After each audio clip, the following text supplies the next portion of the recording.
you go. Hello, everybody. Again, 3 wildly different songs there.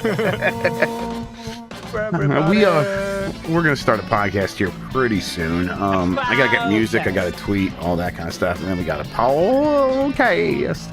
Yeah. Hope everyone's doing well I have though. 4 oxes. Crazy. And it's got 4 oxes. I have a copy of Daikatana on my desk. We're all dealing with our own turmoil. That Daikatana brought the ticks to your house. That's I'm pretty sure that's what happened. Yes. Pretty sure, yeah. I think Dan did it on purpose. I think he bought ticks somehow and put it in the Daikatana. I wouldn't be surprised. Okay, music.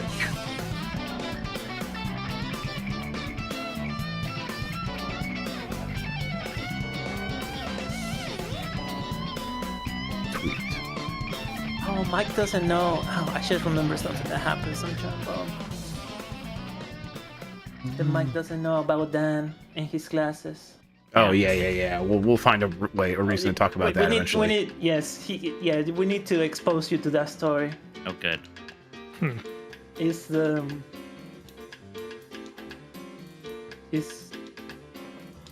everything you could ever want. It's maddening. That's the word. Upsetting.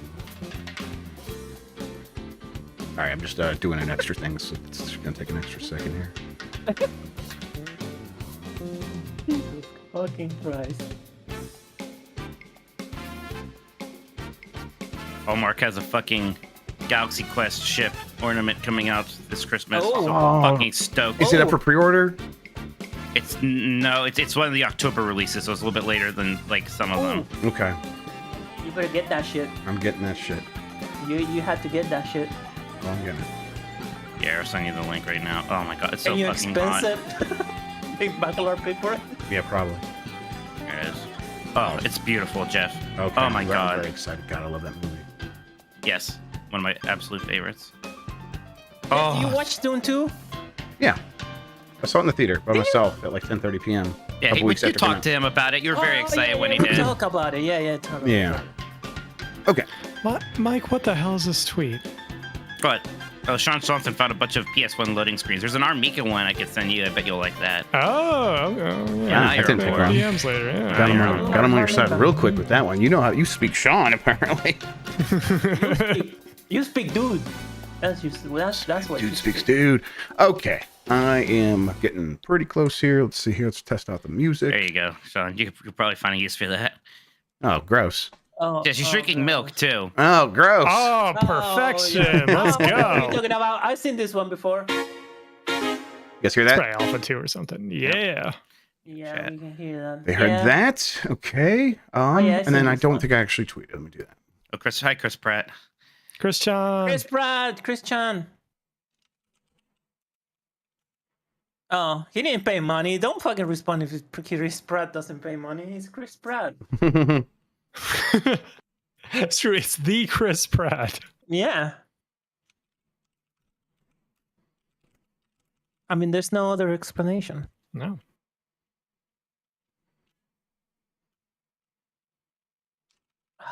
I miss my 4 oxes. Ox? What's the Oxen. plural of ox? Oxen. Oxen. Yeah. Oxen?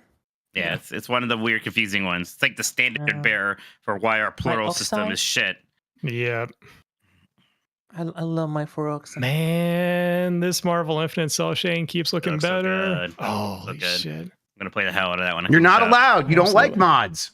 Yeah, you don't like mods. Oh, you got me. You're not allowed. You hate mods. Got me Sit there, on the buddy. sideline. You got me there. Living your All life right. with street Mike, did you rules. play Project M back in the day? I think I installed it once, and I don't know. At that point, I think me and my friends was like, yeah, we'll just play Melee. Wow. I mean, fair, Yeah. but wow. Do you play Rising Thunder? No. Oh, that game fucking rules. Rising Thunder. Okay. All right. Looking good. All night long. Yep. I'm ready. Okay. Yeah, I hit the button. So, like, let's start this shit. Yeah, okay. I think we are good. I think we could just hit the button. I don't see any other reason why not. Okay. Did you tweet? I did just tweet. Yes, that's what I just finished Hey. doing. All right, Oh, we good are job. going. Yeah, thank you. I'm a big boy now. You're a big boy. All right, I'm Wow. counting us in. Well, okay. In 5, 4, 3.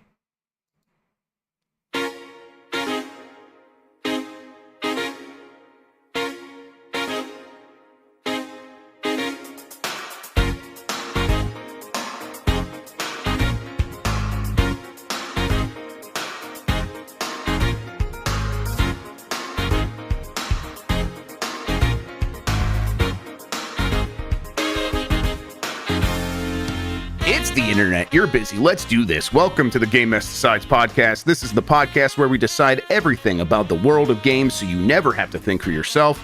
I'm your host, Jeff Grubb, and with me is Mike Minotti. In today's episode, Xbox has a decent lineup for the year. A new Batman Arkham game got announced, and we're going to do a competitive draft to see who can assemble the best cast of video game heroes. We'll define that later when we're actually going to do that. But first, please. No Goku's rule. No Goku's rule. There it is. But first, please, Mike, how are you doing?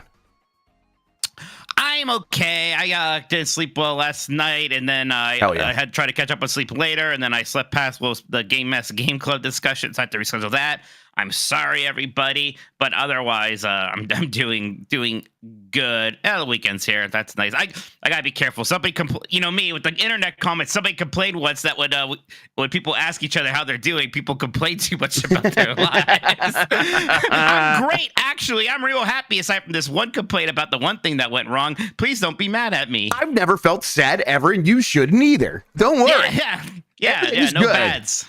Yeah, Man, everything is awesome. Hey, Christian, everything is awesome. Everything is cool when you're part of a team. He's in so many animated movies. That was like the breakout a little bit. Like that and Guardians happened at the same time, and all of a sudden Chris Pratt was everywhere. Yeah, I saw him. He was on a TV show I watched like 10 years before that, so it was always weird. But Parks and Rec or something else, you mean? Not Parks and Rec. No, if it was Parks and Rec is not like another show I watch. That's Parks and I was confused. Yes, that's Parks and Rec. No, that's a weird way to refer to Parks and Rec. No, it's Everwood on the CW, so you could see why I would refer to that as another show. Definitely would have his like early career on the CW. That makes so much sense. Yes, I think he was like discovered by some like casting agent, like when he was like working as a server, and then Bubba Gump. Yeah, and Bubba Gump, right? Oh, yeah, I know the lore. Yeah. Oh, I know the lore. Well, there you go. No, for real, Mike. I mean, how's it been going with like the games? And it's busy time of year. You got the Games Beat event. We got the Summer Game Fest happening. How you feel about everything? Yeah, that's good. I haven't really I'm making appointments for Summer Game Fest. I got to get my travel figured out. I got to do that soon. Because I'm usually just want to think about one event at a time, but I can't do that because our Games Beat event and that are so close. So I really got to get that all squared away here pretty fast. But, the weather got nicer. I'm enjoying that. I've been able to go outside a lot, although the rain's coming. Not that I mind rain and that it makes me sad or anything, but I just want you all to know that there is rain coming this weekend, so I may not be able to do as many outdoor activities as I had once hoped. Well, that sounds fantastic to me. It sounds just bright and shiny days, even when it's gloomy, because it's Mike Minotti, everybody. Never been sad. Oh, it's a windy and sunny day. All right, thank you for joining us. You can get more of Mike and me by joining the Patreon at patreon.com/GameMess. Give us a good rating wherever you are listening. Hit that like button here on YouTube. It helps people find the show. If you want to ask a question, you can drop a super chat during the show here on YouTube. We'll get to all of those before the end of the program. Thank you to Carlos Ain, who is Insane in the Rain Music on YouTube for the use of our theme songs. Thanks to 1UP versus CPU for our artwork. You can find more at 1UP-versus-CPU.com. We are on Spotify, Apple Podcast, and wherever pods are caught. Thank you to the mods, and support us by going to patreon.com/GameMess. That gets you access to our Discord server, the monthly Q&A, participation in our monthly Game Club discussions, 1 month early access to new episodes of Game Mess Jeopardy and Columbros, and of course, all of our shows ad-free. Yeah, all three of those things are being actively worked on right now for new episodes. That's right. And including the Game Club that should have happened today. Again, I'm sorry, I'm a piece of shit. We're busy people. But all these things will happen. It's not like any of these things, they get derailed forever. We'll get back on track with everything for the most part. Like there's always going to be reasons why these things get a little bit pushed back. But reminder, we made a change to the Discord. It is supporter only now. Because of that, I introduced a new Discord only tier. That's $2 per month on the Patreon. If you still want to like just be in the Discord, that's the main thing you cared about. That's the more affordable option to do it. This is still for me the best option though, because I am a big believer in like putting a little bit of friction so that like it keeps out trolls, keeps out people who just want to cause a ruckus, and it's working so far. So feeling pretty good about it. Thanks to everybody for supporting the change. That means a lot to me. And then of course there are other ways to become a member as well. If you want to get in the Discord, you can go subscribe to Mike's Twitch when he's streaming on Twitch. Use your Prime sub on him, and you can get in that way. Twitch.tv/Tokoto. Exactly. That's a really good way to do it. YouTube memberships. If you're a YouTube member, make sure you have all that stuff tied up to the Discord. That'll get you in as well. All right, Mike, I got some topics I want to talk about. You ready to get into it? I got one thing I want to say to you first. Oh, boy. Jeff, it's fun watching you play Fallout New Vegas. Sure. And yet, what the hell's wrong with you? Yeah, which part? There's so many things they could be referring to. The big one, my big issue is when you did the elaborate side quest to find the person who sold a guy's family into slavery. And then when you completed it and you like went to him like, I found the killer and I just had you kill him. And it's like, oh, how did you know? And you could be like, yes, here's why and here's why. You can't help yourself. You can't help yourself. You saw what you thought was a funny answer. It's like, just a guess. He. And you had to pick it. So he's like, well, fuck you. And then you had to kill him or whatever. You couldn't go to save. Can't you take things seriously for just once in your life, you piece of shit? I want you to know. I was on my way to go get dinner for my family tonight. My wife's like, hey, there's this Asian place. Let's go there. I'm like, sounds great. My wife. In the car on the way to go get the pickup, I had this conversation with you already because I knew how upset you would be. I'm like, I know Mike's going to say something. And what am I going to say back to him? What am I going to say? And what I'm going to say is, you're right. I was playing that game like it was like one of these coddle the game players games from like the last couple of years where it's like, don't worry, you can undo everything. There's always going to be an option to go back. And I forgot I was playing a real RPG and the consequences of my actions matter. And well, lesson learned. Sorry, you're right. Who's everybody's like favorite companion in that game when you fucking killed him? He's dead. I messed up a tiny bit. And by that, I mean a whole bunch. Honestly, I had no idea if that was a companion. Everyone was like kind of like being coy about it. Like, oh, you want to do this? You don't want to miss out on that. I'm like, okay, this is fun. And then I get to the end and guess what? Couldn't help myself. Couldn't help yourself. I know that's all it was. He's like, Jeff can't help himself. Yep. And it was like, great. And again, I'm playing it like, I really was not thinking like, oh, this would be a permanent consequence. But it's like, oh yeah, that's right. It is that kind of RPG. And now like that's it like burned into my brain. It's seared in there. I'm like, well, I won't make that mistake again. See, I just happened to make a mistake. You too much. It's the worst place to make that mistake, to like lose out on the companion everyone loves. Like, of course I made a mistake there. Big surprise. This isn't Fallout 4. You don't get you a bottle when you take a little nappy nap. Exactly. I'm used to a real video game that respects my time as a man with a wife and a family. All right. Let's get into these topics. Actually, let me hit this button here where I can record this. I got the vertical video thing set up. Maybe we can get that last little bit and just put it on social. There we go. All right. Xbox game lineup is jam-packed for the second half of 2024, according to reports. Xbox has several games scheduled for release in 2024, primarily in the latter half of the year. Starfield's Shattered Space expansion is set for September, followed by Call of Duty in late October, if we're counting that, I suppose. Avowed and Microsoft. Yep, they are. They might be really counting it. They very much are. We'll talk about that in a second. Avowed and Microsoft Flight Simulator 2024 are expected in November, and Indiana Jones and the Great Circle will come out this year in December. A lot of that is according to reporting by Tom Warren over at The Verge, who I think is probably on point for these things. Then there's a bunch of games we haven't like heard about in a while that are still out there. And then, of course, they said, hey, we have the Xbox showcase happening, and then after that, the Redacted Direct, which is definitely just a Call of Duty show. It seems like they have a pretty decent way to like set up the second half of this year. I'm feeling pretty good about it. How about you? Yeah, I mean, Avowed and Indiana Jones, that's pretty good. I mean, we are sadly at a point where it's like, wow, you have 2 games coming out for the rest of the year? That's impressive. Like, it's kind of where we are. It's a bit of a problem. But yeah, I think this looks good. There's quite a few things here that I am excited about. Like, you know, my biggest concern with that show is like, okay, look, I know Call of Duty is going to make you a lot of money. I hope you don't like really. I know in a lot of ways it is your biggest release this year, but you kind of can't act like it at that show. The idea that we're going to get this like separate showcase for it, and of course that game should get that. I don't know if it needed to be bundled with their big Xbox showcase. Yeah, I mean, I think the reason it's bundled is a number of factors. Obviously, let's not ignore the fact that they want it to be bundled. That's the biggest reason it's happening. They want everything to be associated with the Xbox brand, so that's why they're doing it. Yeah. I think it's also the teams that are going to be putting together these shows now. It's just the one team. Like it's Tina Amini, the people over there that are working at Xbox that did the show last year. She's talking about how she's putting both of these together. And so that seems like just logistically, it's easier for them to put them all in one place and have them go back to back. And one lifts the other. You know, the Call of Duty lifts up the Xbox one, right? More people are going to watch because their Call of Duty's up next.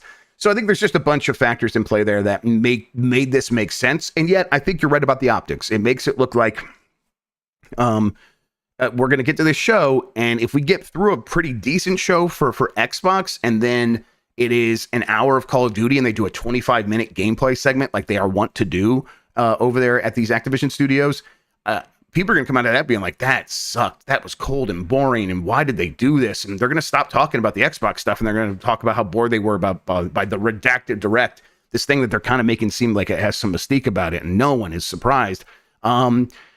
Yeah, it's a little strange.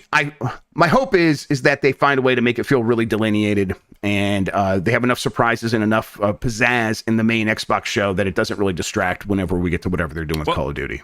What do you think the surprises and pizzazz can be? Do you think it is just a matter about seeing some of these games that we have heard a bit about, but not a ton, like Clockwork Revolution, State of Decay, South of Midnight? Or is it more like, oh, we're going to finally see like Perfect Dark?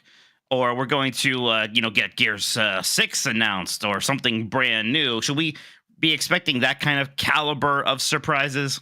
I think it's like, that meme where they're like, okay, you have $15 to spend, and then they put the top tier characters in $5 and the ones in $4. I think they have $15 to spend, and they can pick one out of the top tier, and then, a couple out of the second tier, and then a bunch from those bottom tiers. I think it'll work like that.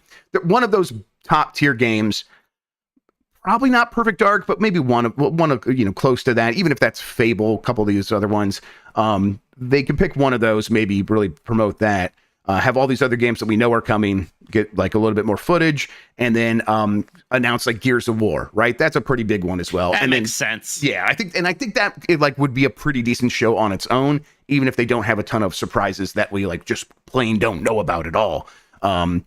And so, yeah, I'm getting excited. Sounds like a lot of people are getting hyped up about the show from what they're hearing. The things I continue to hear, which is pretty similar to what I have been hearing for the last few weeks, is that this show's going to be pretty good. Everyone's pretty happy with it, but you hear that a lot, and we're just going to have to judge for ourselves when we get there.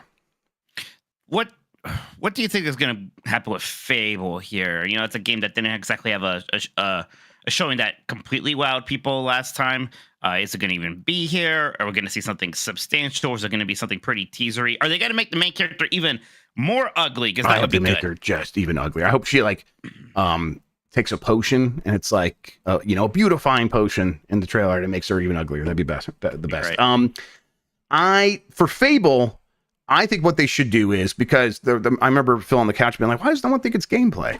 And it's like, I think they need to like actually have someone come out on stage and play it like they used to do that. Like old school style, back in the day. Just have someone, if that's what the game really really looks like, show us what it like, convey to us the viewer what someone playing that game is going to feel like and the things that they are doing on the controller to get that stuff to happen on screen. I think that'll be helpful, or just figure out a way to do that, even if it's not having someone come out on stage and play it, because I think people just want to know what these games are like and they want to get excited about actually playing them. And I think there's just still this layer of abstraction between us and imagining that. Jeff. Yeah. Silksong? Yeah, I mean, why not at this point? This is the show where it shows up. We are basically a month away. We're basically 1 month away.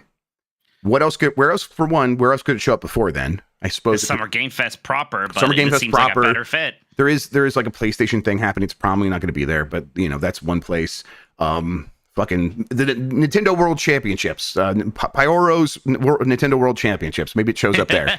I think it's at this Xbox showcase. Yeah, and I think maybe a little bit of a make good, right? Where like, hey, we told you that game would come out a year within the next year. The last time we talked about it, it's been 2 years since then, And in a while. What if we just released it? I mean, wouldn't be the craziest thing. It's gonna be on Game Pass. Yeah, I mean, look, you never say, oh, it's definitely happening with the Spoon Heaven.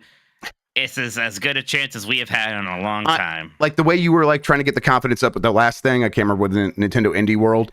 I think let's just go all out for this one. If it doesn't happen, just Thelma and Louise it. Who gives a fuck? Yeah, I'll be fine. Exactly.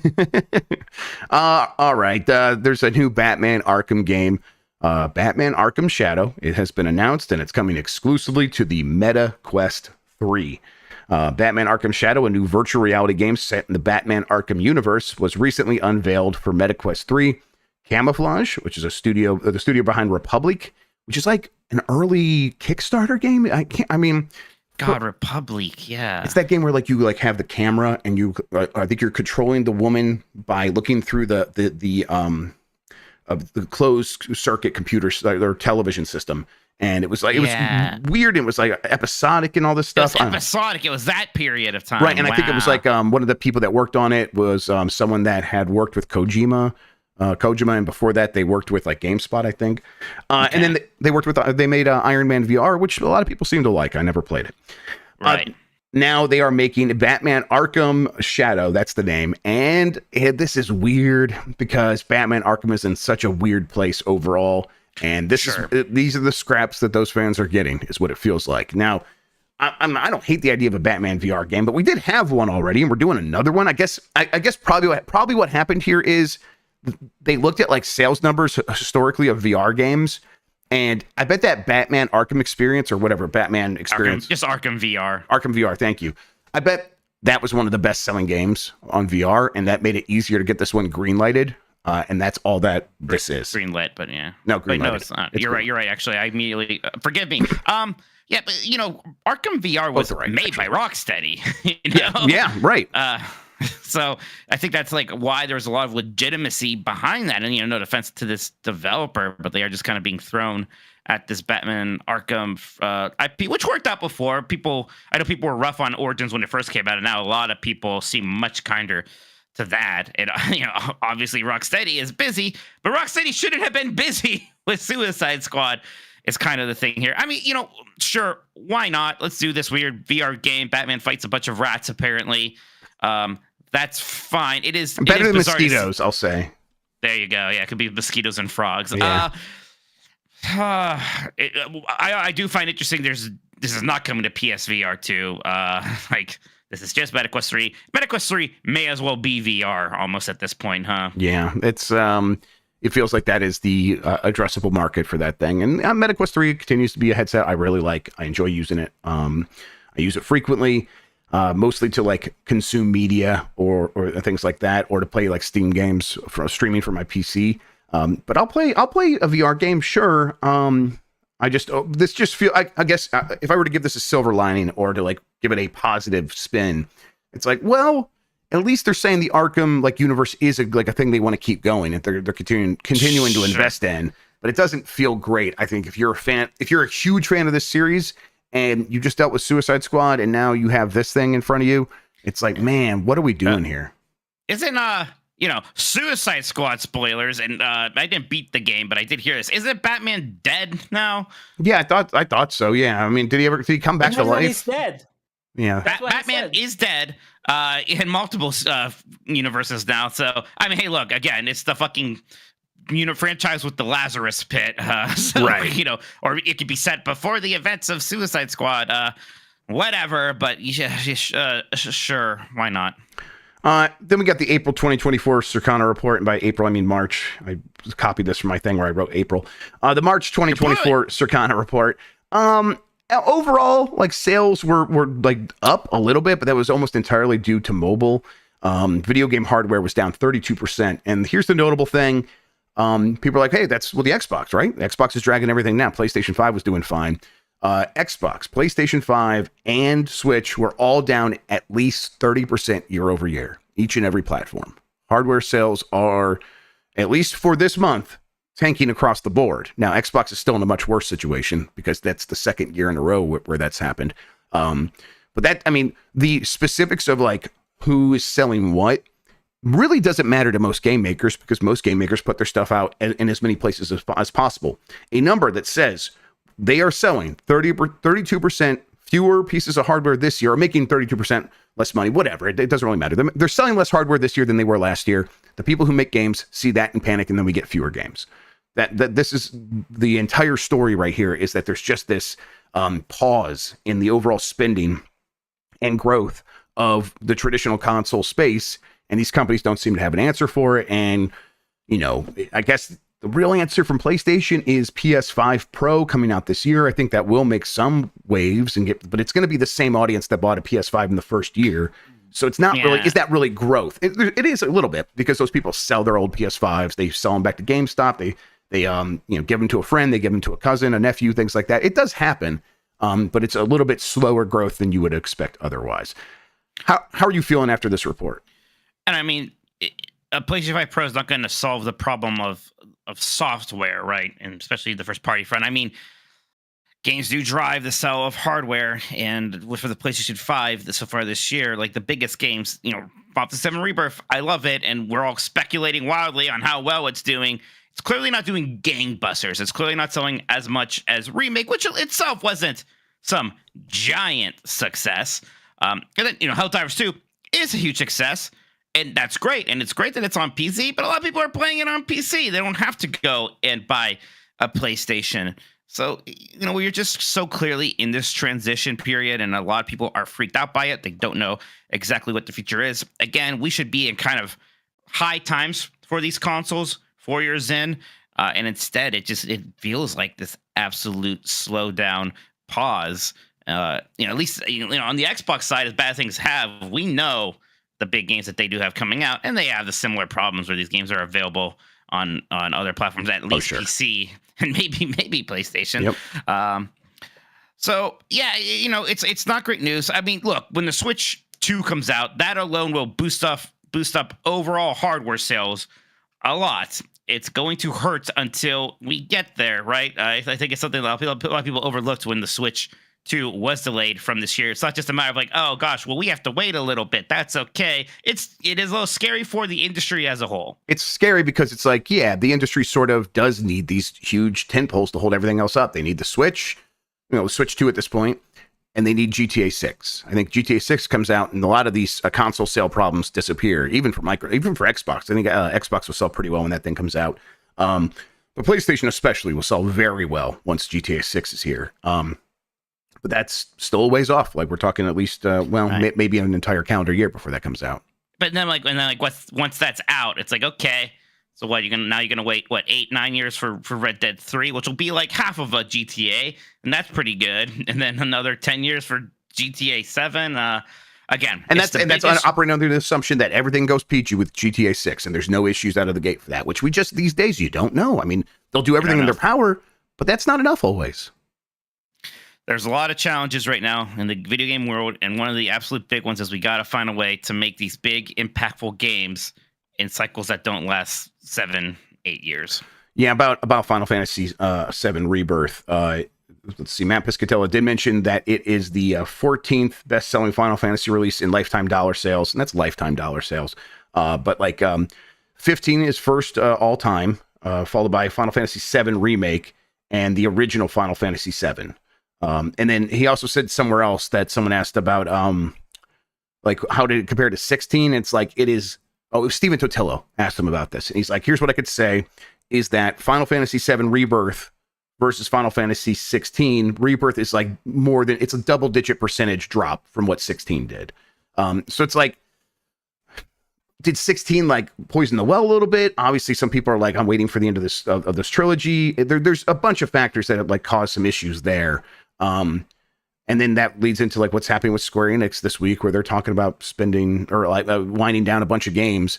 People are worried about Final Fantasy. I think despite all the sort of negativity around however Final Fantasy Rebirth is doing, I bet that is not, I still think that's not the issue of they're saying, hey, we're going to start winding down some of these games. I don't think that's Final Fantasy games, but I do think they need to rethink some strategy here. Do you think they don't do the PlayStation exclusivity going forward? Because that doesn't seem like it's helping at this point. I mean, unless they got a truckload of money from PlayStation to do that can offset millions in sales. But even then, I mean, it's a problem because you have direct sequels to sell, and you need players for that. And you fix that a little bit being on Steam. I mean, that's the main problem with Rebirth is that, and just, you know, they were trying to say in the marketing desperately, this is a great place to jump in. No, it's not. Everybody knows it's not. It is the most part 2 of a three-part thing that you can imagine. So however many people played Remake, right? Well, now, how many of those people, one, beat it? How many of them really liked it? How many of them have a PS5, right? Like, there's like another condition each time. And each time you're losing people. So the bucket does just get smaller, even though, you know, this game comes out. It's got like a 92 on Metacritic and all this stuff. It's based off one of the most beloved games of all time and everything. It's a challenge. I am so glad that they took this direction with Final Fantasy VII, the remake. From a business side, it's challenging, right? It absolutely is. And yes. I don't think we're going to see something of this scale again. I think this is a one-time gaming event, what they are doing with Final Fantasy VII. Because the lesson most companies are going to learn from this is it's not worth this level of investment. It is not worth taking risks on telling a different kind of story with a familiar thing. Just give people what they want in unexpected ways. Do Resident Evil 4 remake. That's the safe way of doing these things. And so, yeah, I think the people that are all in on what's happening with Final Fantasy VII remake they should enjoy it, because you're not going to get something like this ever again. Honestly, it's like a once in a lifetime thing. Because this doesn't happen in other mediums, really, where they like have a game that's in conversation with its previous version, and they completely remake it and make one of the best playing games of the year and all this stuff. It just doesn't happen. It's really kind of magical, and it's unfortunate that we're at this point. Go ahead. If we still get that Final Fantasy IX remake, and I'm hoping it's gonna not be like this. It's gonna be one game. It's gonna be probably a pretty straightforward graphical update with some quality of life things. Yeah, it's looking at a chart. It's like Final Fantasy series Japan retail first week. This is retail, so it's not really that indicative, but it's like, you know, Final Fantasy 13-2 is more than Final Fantasy 16 and Rebirth combined. Like that sort of thing. Let's fucking go. Like, and that's retail. So, you know, a lot of like, I guess I would probably double both those games in terms of adding in their digital. So, whatever.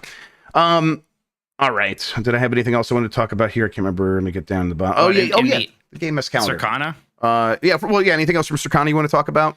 Yeah, I mean, Dragon's Dogma #1. That's good. Unicorn Overlord at 8. Although WWE 2K24 isn't digital sale, so that's #9 here. I bet it's actually much higher. Oh yes, definitely. 6 for Princess Peach Showtime again. No digital. I mean, you know, it is nice to see. Like, look, there's a bunch of new games on this list, and they all got into the top 10 at least, right? So yeah, that is something. I did include like the most played games on each platform, which is something Circana started doing a few months back, and you know, on PlayStation and on Xbox, it's all the familiar stuff, except for a couple things that popped up because they were in Game Pass or PlayStation Plus.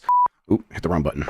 You can't say that. Whoa. Well, excuse me. I'm sorry. I was just trying to say. Oh, sorry. Did it again. No. And then on PC, it's pretty similar, but there's a few more games like Balatro at #4, right? That's like, oh wow, Balatro can happen on there. Yeah. And that's Balatro. That's really doing really well on Steam.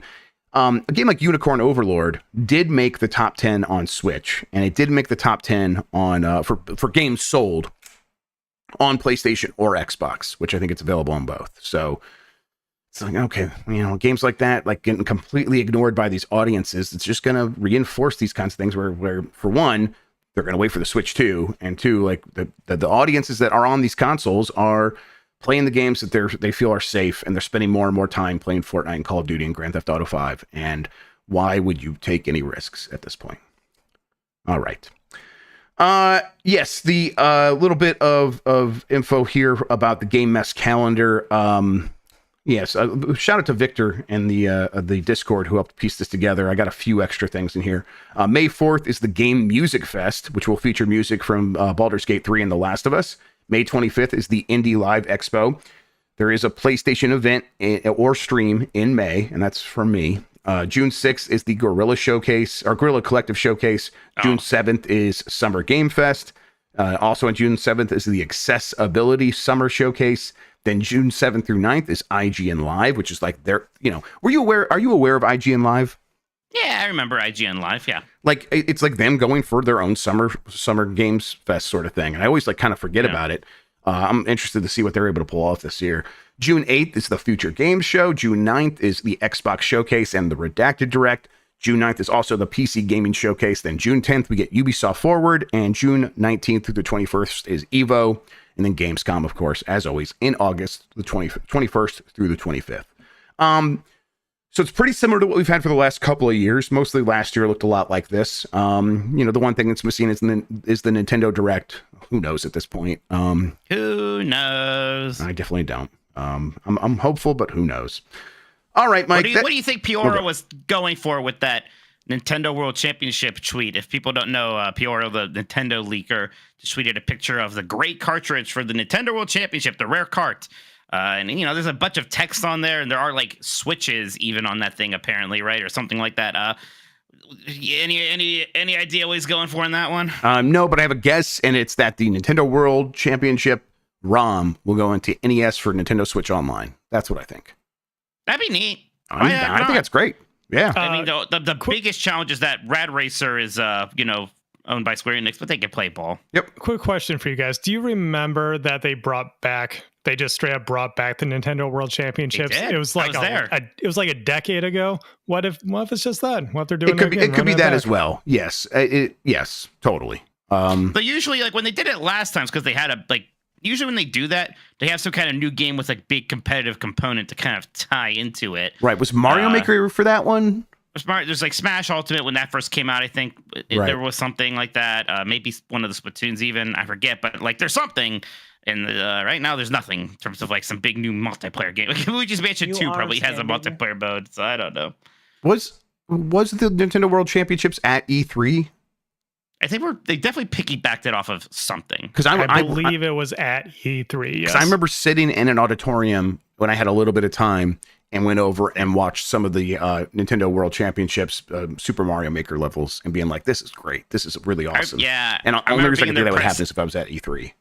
I remember being in their press area and they had a giant block of blue cheese, and I was just so happy about that blue cheese. It was delicious. As always, for sure. I think about that blue cheese a lot. I'm glad you do. All right, yeah. I mean, listen, lineup of showcases is always going to change, but I think this is going to be I'm used to it at this point. This is still the mess, right? This is still stuff spread all over the place, not necessarily all happening in one weekend or a couple of days, but I'm used to it at this point. And as long as we get a couple of cool things announced, I'll be happy. All right, let's take a quick break. When we get back, we're going to read the super chats right after this. That sound good? Yeah. All right, I hit the button. We are on an ad break. Yeah. All right, cool. Mike talks like he's a rat. Oh, because like Every cheese. time. The hell? Yeah, cheese, my cheese. Is like thinking, cheese all the time. Like, whoa, holy shit! You're really It's a coming at me. Midwest thing. It's a Midwest thing. Look at Dan. Yeah. Man eats a brick of cheese just for fun. All right. Yeah, I could never. Let's see. All right, you ready? Yeah, I think I'm ready to get back into it. Let me make sure I'm in the right place. cheese. Yep, let's do it. All right, let's do it. And we're back. And Mike, could you read the super chats for me? Absolutely. T-Bucket23 says, Jeff, you look like a Poindexter in that John Romero cosplay. Yep, Jeff, you had a couple days to digest, or a day to digest your brand new Blight Club season with Daikatana. How you feeling? I started reading Masters of Doom. Hell yeah. That's how I'm feeling. I'm like, I got to find out more about this man. That's a good book. Man, that's really good. Yeah, People I are should not read that. underselling that book. It is really I need to riveting. read it. I am astonished at that game. It is really, I get it. I get that, like, when you are someone who just got off of id and you're credited with Doom and Quake, and like, all right, I got to make the next thing, and you're just like the ideas guy. Like, he was a programmer, but he's like a designer. Like, that's where he was leaning into. Every idea's got to get into the game. If you have an idea, you can't leave it out. Even if that idea is, what if when you're underwater, the bullets explode as soon as they come out of the gun and they hurt you? Isn't that cool? So they didn't think about it beyond that. They've just put it in the game because it was an idea, and it makes for a hell of a game. That's how I'm feeling about it now. There was that moment where you were trying to open a door, you just didn't know what to do, and you shot at it, and the bullet just bounced back point blank and hurt you, and you just screams because one of the funniest things I've ever seen. Yeah, it was like just such legit frustration that I'm like, it was so good. It's my body pushing through because like if I was playing that like you played that game a little bit, right? And you got a little bit past that point, but that was about where I stopped, I think. Right, but that is where if I was in a sane world, I'm like, well, I'm never playing this. I'll just put it down. I'll never think about this game again. But in Blade Club, I have to keep playing, so it's my body sort of rejecting everything and being like, oh, fuck, just keep trudging through. It's terrible. You gotta scream. You have to scream through the barrier. Yes. It's incredible. Next up here, Grubb says, so because Mike dressed up as RoboCop at Summer Game Fest last year, does Jeff need to dress up like John Romero while he interviews devs on the couch? Jeff, I love how good that John Romero outfit looks on you. Yeah, I mean, come on. You got to bring a wig, glasses, and a shirt. I'll bring it. Listen, if I get John Romero on the couch, I'll wear it. What's that? More of a PAX thing. Oh yeah, definitely more of a PAX thing. But I mean, hey, I can always bring it with me. It's not a lot. It is a shirt and a couple of accessories, and we're good to go. Joshua Benetow says, I'd like everyone watching to go buy Roller Dome and Ollie Ollie World after the show. RIP Roll 7. Yeah, we didn't bring that up yet, but messed up there. Take-Two closing that studio and a studio that was working on Kerbal Space Program. Yeah, too, maybe not the main one. Oh god, I can't remember the name of the studio now, but yeah, it's really shitty. I talked about it on Game Us Mornings this morning a lot, and it's the kind of thing where this is one of the most profitable companies in the world. It is, and they continue printing money with Grand Theft Auto Online. And then they were like, let's start up a publishing label that makes indie games. And then those indie games sold like indie games. Right. And they're like, we got to abandon this, and it's not working. What the fuck did you think was going to happen? What are you talking about? Why even do this if you didn't understand the business you were in? It's insane. It really, everyone's pretty mad about this one, and I get it. This is just straight up. And like, asinine. It's like, what's gonna go on with Private Division in general? I mean, No Rest for the Wicked came out on early access, and not to speculate, but it felt pretty early on early access, and it kind of felt a bit to me like, oh, that game needs to bring in some money right now, huh? Yes, it's kind of what it felt like.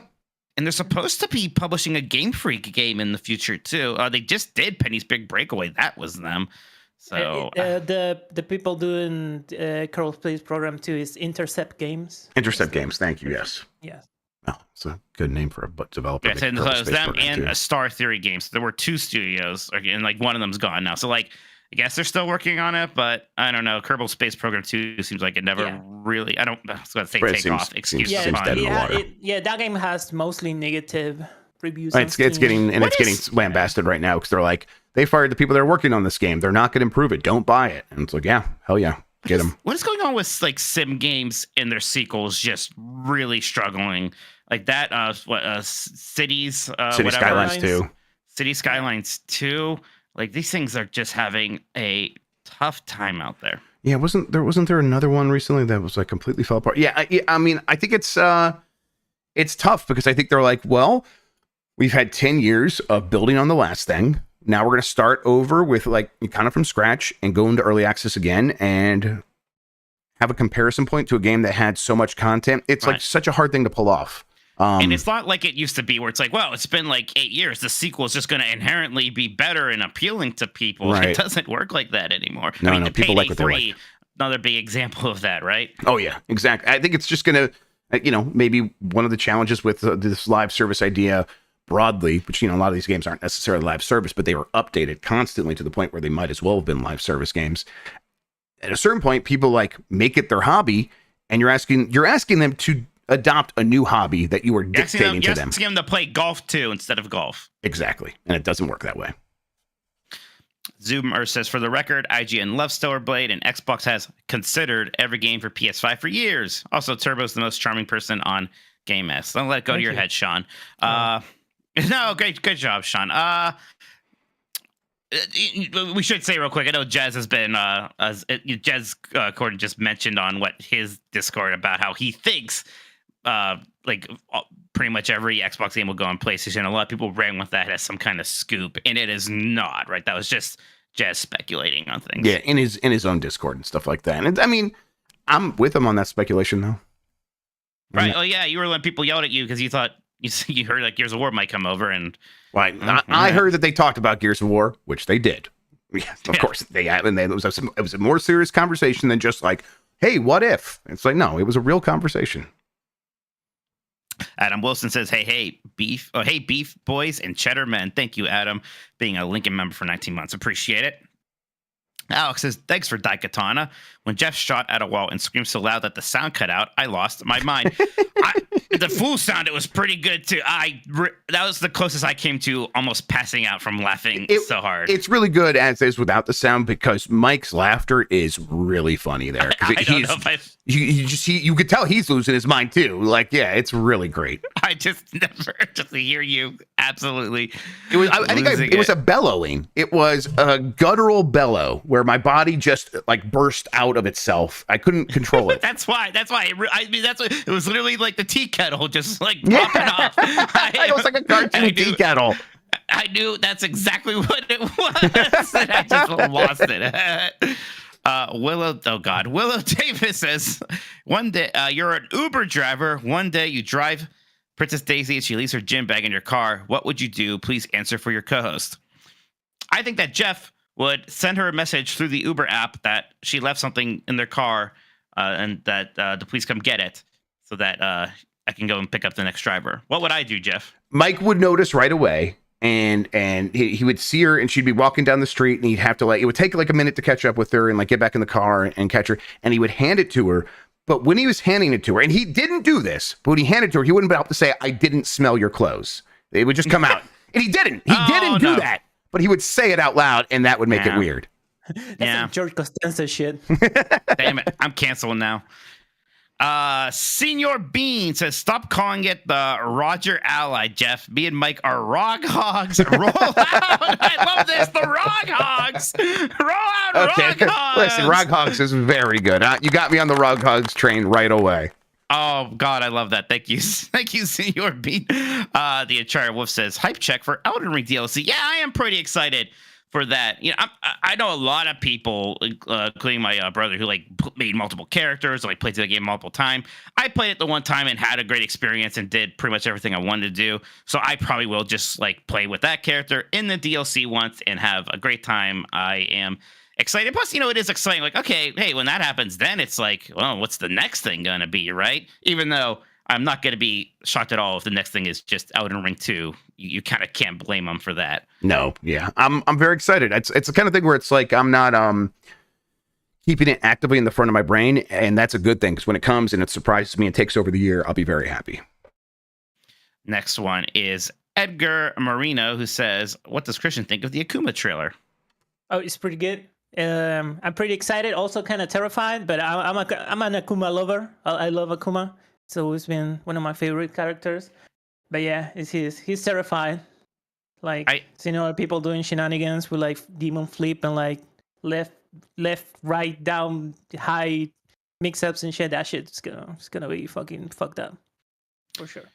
I think I saw something online where like I think he says a line in the trailer. He's like, I am no man. I think referring to the fact that he's a demon. And I think some people got upset because they thought that he was like woke. That rules. I love that shit. That's great. I'm also excited because when Akuma comes out, the new patch is gonna come, like the first like big balance patch where they're gonna change a lot of stuff. So it's like Akuma's like the bringer of change for the game. This is the first big balance patch. The game's been out for a while. They did one small patch like a couple of months ago just to give us something to like keep our minds entertained until like Akuma came out. That is gonna basically because of Capcom Cup, they committed to not doing any changes during the season.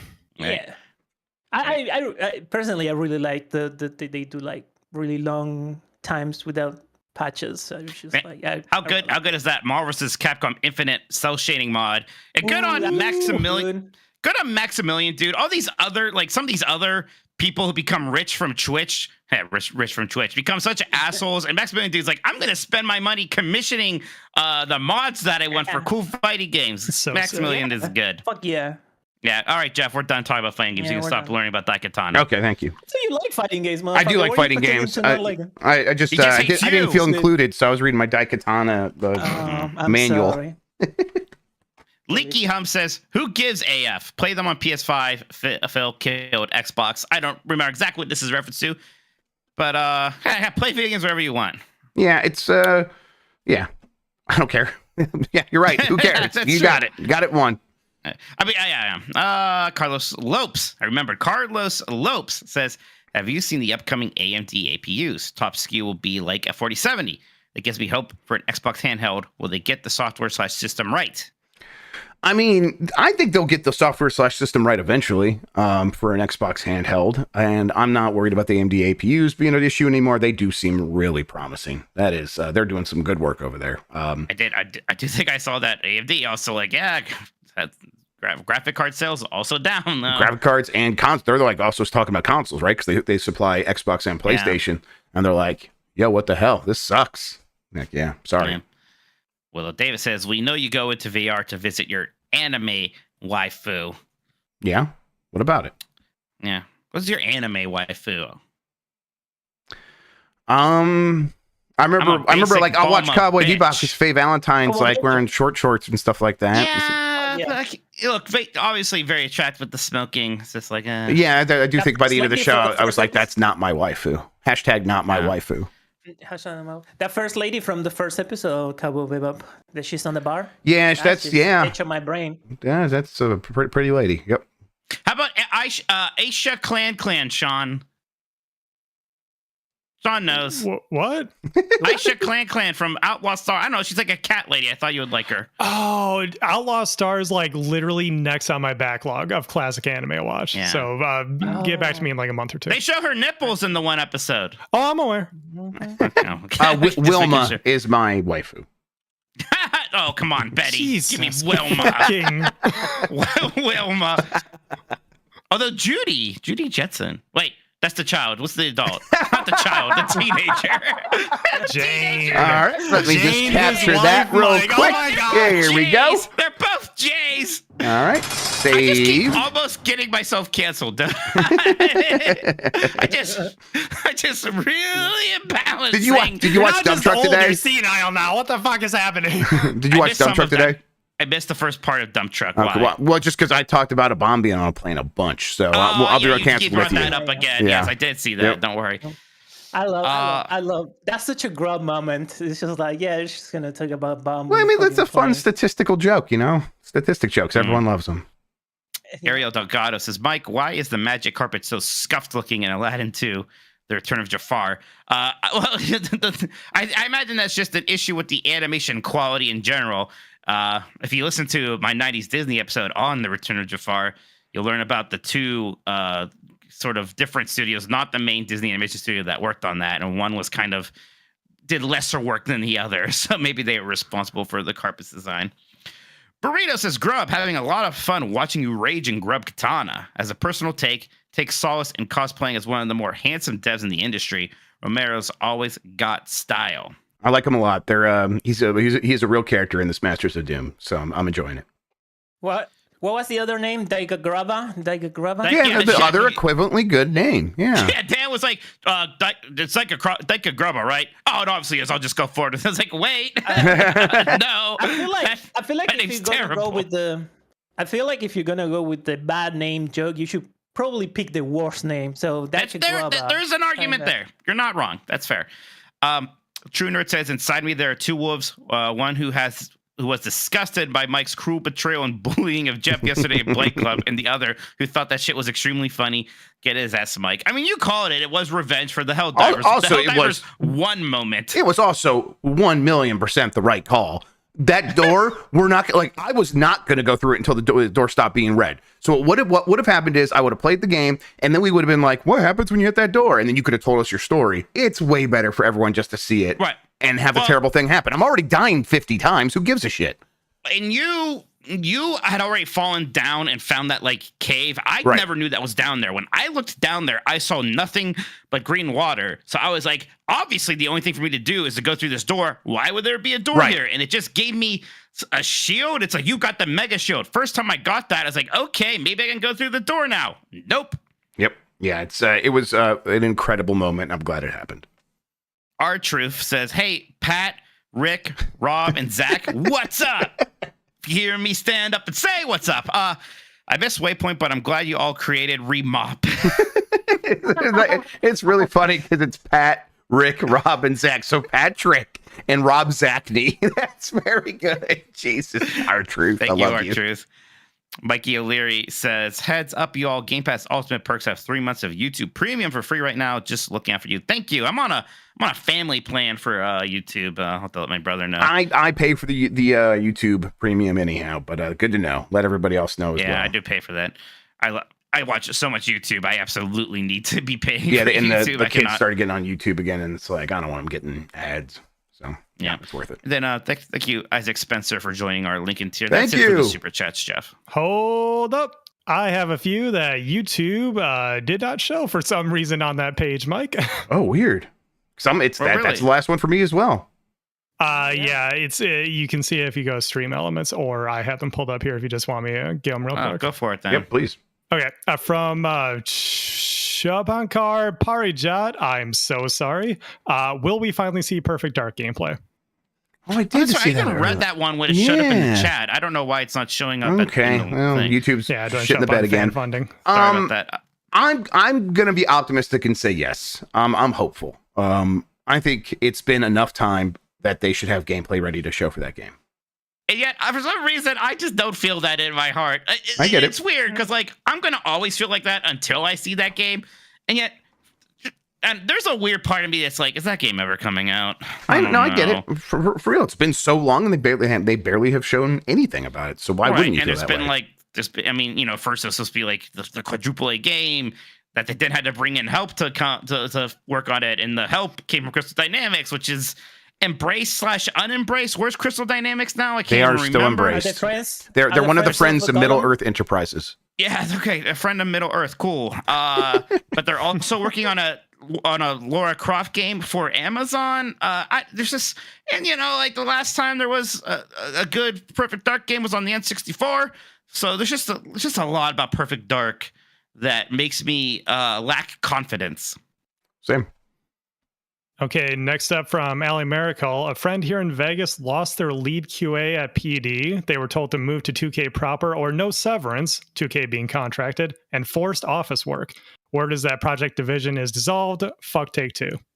Yeah, I did see someone who worked on Penny's Big Breakaway, like doing the frowny face about stuff happening at Private Division on Twitter today. Right.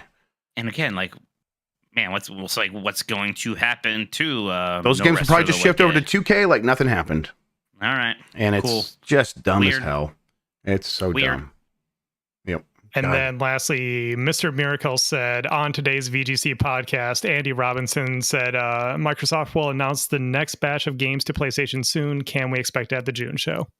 I don't think that's something you talk about at the Xbox showcase. I know they shouldn't necessarily cater to some of the angrier Xbox fans, but I also don't think you rub their noses in it, right? Yeah. But like, what about one of the secondary events? Sometimes they do like the Overflow show where they talk to devs and stuff. Sure. I think it could be at that. It could be at that. And what do we think this like next round is going to be? Because like the first round was like so many of the obvious ones, really. I would have to struggle a little bit to think about what would be coming next right away. Yeah, I don't know. I mean, Starfield, I guess, is one. Starfield could be going. Yep. And maybe that like it's just Starfield. Maybe that off the rumor that Redfall. I don't know anything about Gears of War collection happens, so they can get ready for Gears 6. Right. Oh, and there were rumors about Killer Instinct weren't there, so that'd be neat. And that makes sense. Would they even bother with Redfall? I guess No. maybe. You don't think? I mean, isn't Redfall supposed to, like, there is supposed to be an update coming out for Redfall? Yeah, but I don't think they bother with. Because I mean, what is until it's like a game worth clamoring for in any way? Why put up the hassle of like having new reviews come out and stuff? Just keep updating it. Okay, we might actually have a couple more. Did you get Uncharted Wolves hype check for Elden Ring DLC? Yes, we got that one. Okay, so then the only one left is Chuktowski's. I was playing Shadow of the Colossus on PS2, modded it. I was thinking, hey, what's Gen Design up to? I know a lot of Team Eco went over there. What is that company up to? It is no idea. It's such a shame to me that Team Eco did dissolve like it did after kind of being stuck on Last Guardian forever. At least that finally came out. What's the director's name? Ueda? That sounds right. Fumito Ueda, I want to say. Fumito Ueda? Is that? I think that's his name, yeah. Okay. Yeah. He had already left when they were making Trico, whatever the hell the actual name, The Last Guardian. Yeah, okay, that is correct. He was working as a contractor on that game, on his own game. Right, he left Sony in 2011. Right. Yeah. And so through this long process, he was contracted out to help on that. So this is something that fell apart forever ago. And then a lot of people, went to this other studio, and I have no idea what they're working on. It doesn't seem like the kind of thing that Sony is super ready to care about investing in. So I don't know. Right. And I mean, Gen Design is that's some kind of teaser for the game in 2021 in a postcard, it sounds like. And I mean, they are positioning it as kind of the next game from those people. So hopefully it almost does just feel like the fourth game from Team Ico or Ico. I never know which one to say. Okay. Yeah, that'd be cool. We'll see though. We'll see. I hope. I like the Shadow of the Colossus a lot. I need to go back and play Ico. I never really gave Last Guardian a shot. Maybe at some point I should do that. That'd be a fun game club discussion. I wonder how long that game is. I played it. I don't remember much about it. Okay, I saw people really stand for it. Okay. Maybe one last one. Bruno triggers, hey guys, I'm going to Margaritaville for the first time tomorrow. What should I order aside from said margaritas? Yeah, we didn't get that. Man, that's so weird that these weren't showing up. Mike O'Leary said that YouTube had issues earlier tonight with uploads and they just straight up weren't working. So this is probably just all part of that. All right. Well, thank you. And if we miss any other ones, everybody, if we miss yours, just let us know in chat. We'll get us.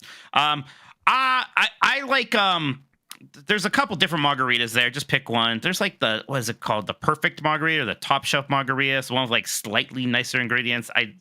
I do like getting that. The standard margarita also good. Yeah, but what else other than margaritas? They asked. Oh, my mistake. Excuse me. I like Jimmy's Jam and Jambalaya. You did get that, and that did look really good. It looked really good. It was good. Yeah, I liked that a lot, actually. I thought that was pretty tasty. I think I got the fish tacos, and I thought they were pretty good, too. Yeah. Although, when I was at the Orlando one, I got shrimp and grits, and that was very good. Ooh, I was that actually sounds shocked tasty. how good the shrimp and grits were. Yeah, pretty All nice. So yeah, lots of. I mean, look, don't get the expectations of the food too high. It is basically like TGI Fridays quality, but pretty good for that. It's a little bit better. Well, okay, no, TGI Fridays. I was thinking of Applebee's. It's better than Applebee's. I'll say that. Yeah. Okay. Now I think we're good. Okay. All right. Thank you so much, Mike. Thank you, Sean, for the help there. Thank you, chat, for your patience while we got through those. We are going to take a quick break while I get set up because we've got a couple of games happening, and then we'll get into that right after this. Break. Remember that weirdness around The Last Guardian when I was like, is The Last Guardian coming out? And we were like, obviously. Right. So it was shelved, and then people are like, hey, that game seems canceled. And they're like, no, and then they unshelved it and finished it, basically. Right. It's like, you dumbass. What are you talking about? What are you, dumb or stupid? Yeah. It's like, whoa, chill. Yeah, that was. I remember getting someone said getting offended by the question, but even people are asking them about the game. Right. And I was like, damn. And I think we just got to finish this thing so people stop asking about it. Okay. There is that. There we go. Thank got you. that pulled up. Let me get in there. Now I need to see it too. Sometimes this one has videos with stuff on it and sounds.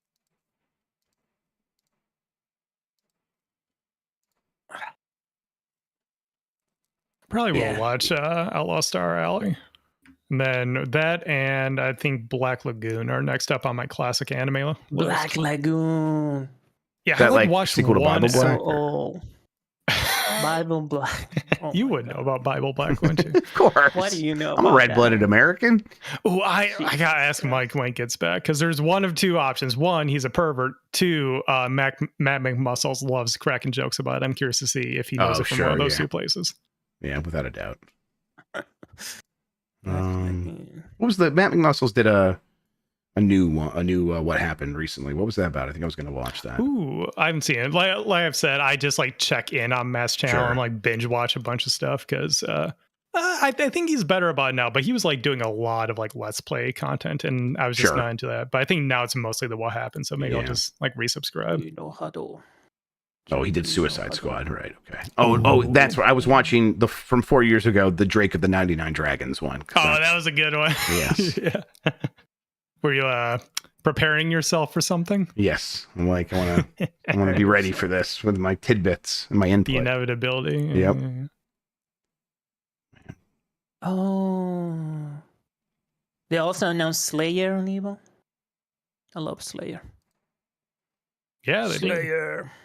She's Got just Slayer. We got what else? she's just like a fancy vampire. Yeah. Marco Rodriguez for Marco Fatal Rodriguez, Fury. yeah. Yeah. The Akuma trailer proper. I love when the Akuma trailer was Oh! like. That's right. We got Lydia for Tekken. I like Lydia. Oh, Lydia, yeah. She's cool. She's The cool. president of Poland. Yeah, Poland, boy, Ohio. Prime Minister. Oh, Prime Minister, not president. Prime Minister. My mistake. Yeah, I like on the Akuma trailer they saved the demon up the right until the end.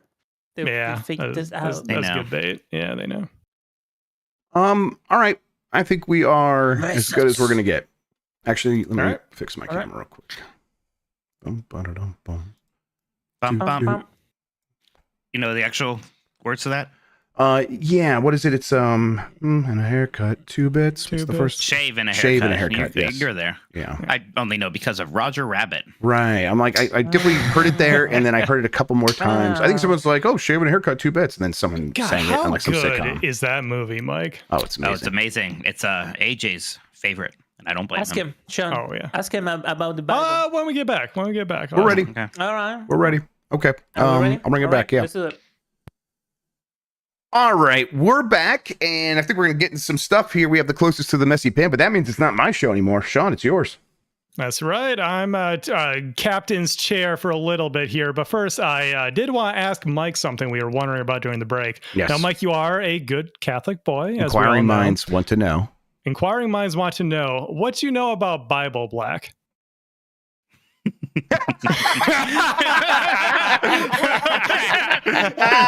Oh man. Perfect. Okay. Next question. Yes, important. Where do you know it from? From back in the day or from something more recent?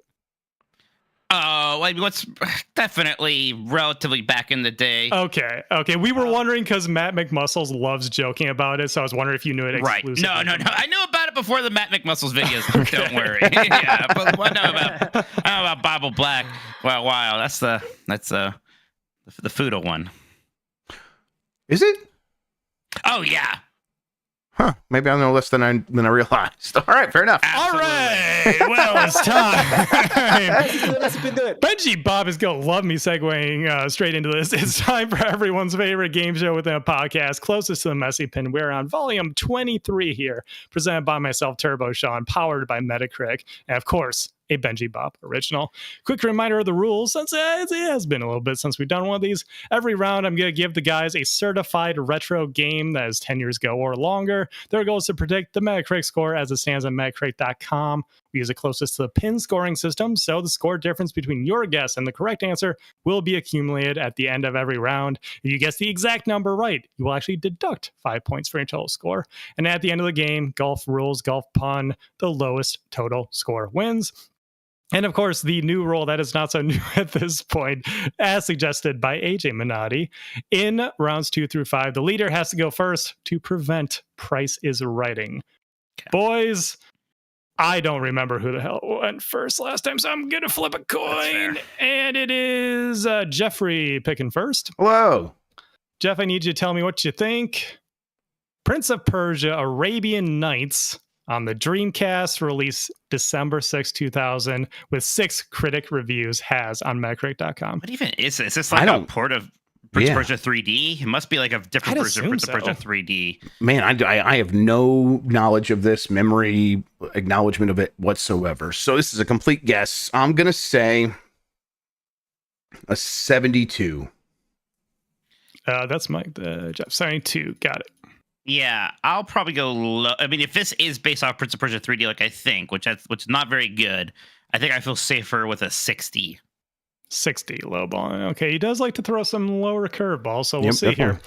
Prince of Persia, Arabian Nights got a 58. Oh, well done, Mike. Wow. Okay. So Mike was on the right course there. Definitely. Jeez. All right. So good start, Mikey. Game number 2 is Fallout 2, the original personal computer released October 29th, 1998. This is 15 critic reviews you're working with here, Mike. It's interesting. I'm not even entirely sure, like, of the original 2, which one people like more. I feel like they're probably held in similar steam. Obviously, the series really blew off with 3. So people may have gone back. Yeah, this is a hard one. I think it's definitely somewhere in the 80s. I want to say like an 86 for Fallout 2. Okay. I'm gonna go higher. I'm gonna try to get a little bit back. So I'm gonna go with a 90 and hope that I hope that's right. But I'm not super confident about that. All right. Well, it is a classic. Well, let's see. Fallout 2 sits at 86. Oh, wow. Mikey gets 5 points knocked off. Wow. Holy shit. Mike is under par, 3 under. Oh, boy. Jeff at All right. 18. Oh boy. Okay. Let's see what happens Bigger the here. comeback. Star Wars Rogue Squadron 3 Rebel Strike is game number 3. This is on the GameCube, of course, October 21st, 2003. And you do have a good 36 correct reviews to work with. Back to Mikey again. I actually think I might play this on Saturday on May 4th. I got some new GameCube component cables and stuff. But still, this is hard because this game definitely got dinged quite a bit because of the third-person sections. So not nearly as well liked as a Rogue Leader. Still, I don't think it's like, I think it was, massacred or anything. I want to say an 83. Okay.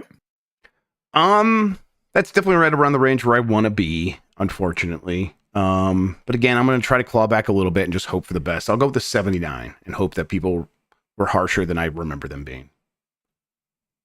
All right. Mike with 83, Jeff with 79. The actual answer is 75. Oh, wow. People were harsher on it. Yeah. I'm curious because, people, right. I mean, Rogue Leader is so amazing. This is just the same team. All they did was add some third-person sections. Segments, yep. And I'm like, okay, how bad can those be? How much is that they really feel really janky. Down? Yeah, interesting.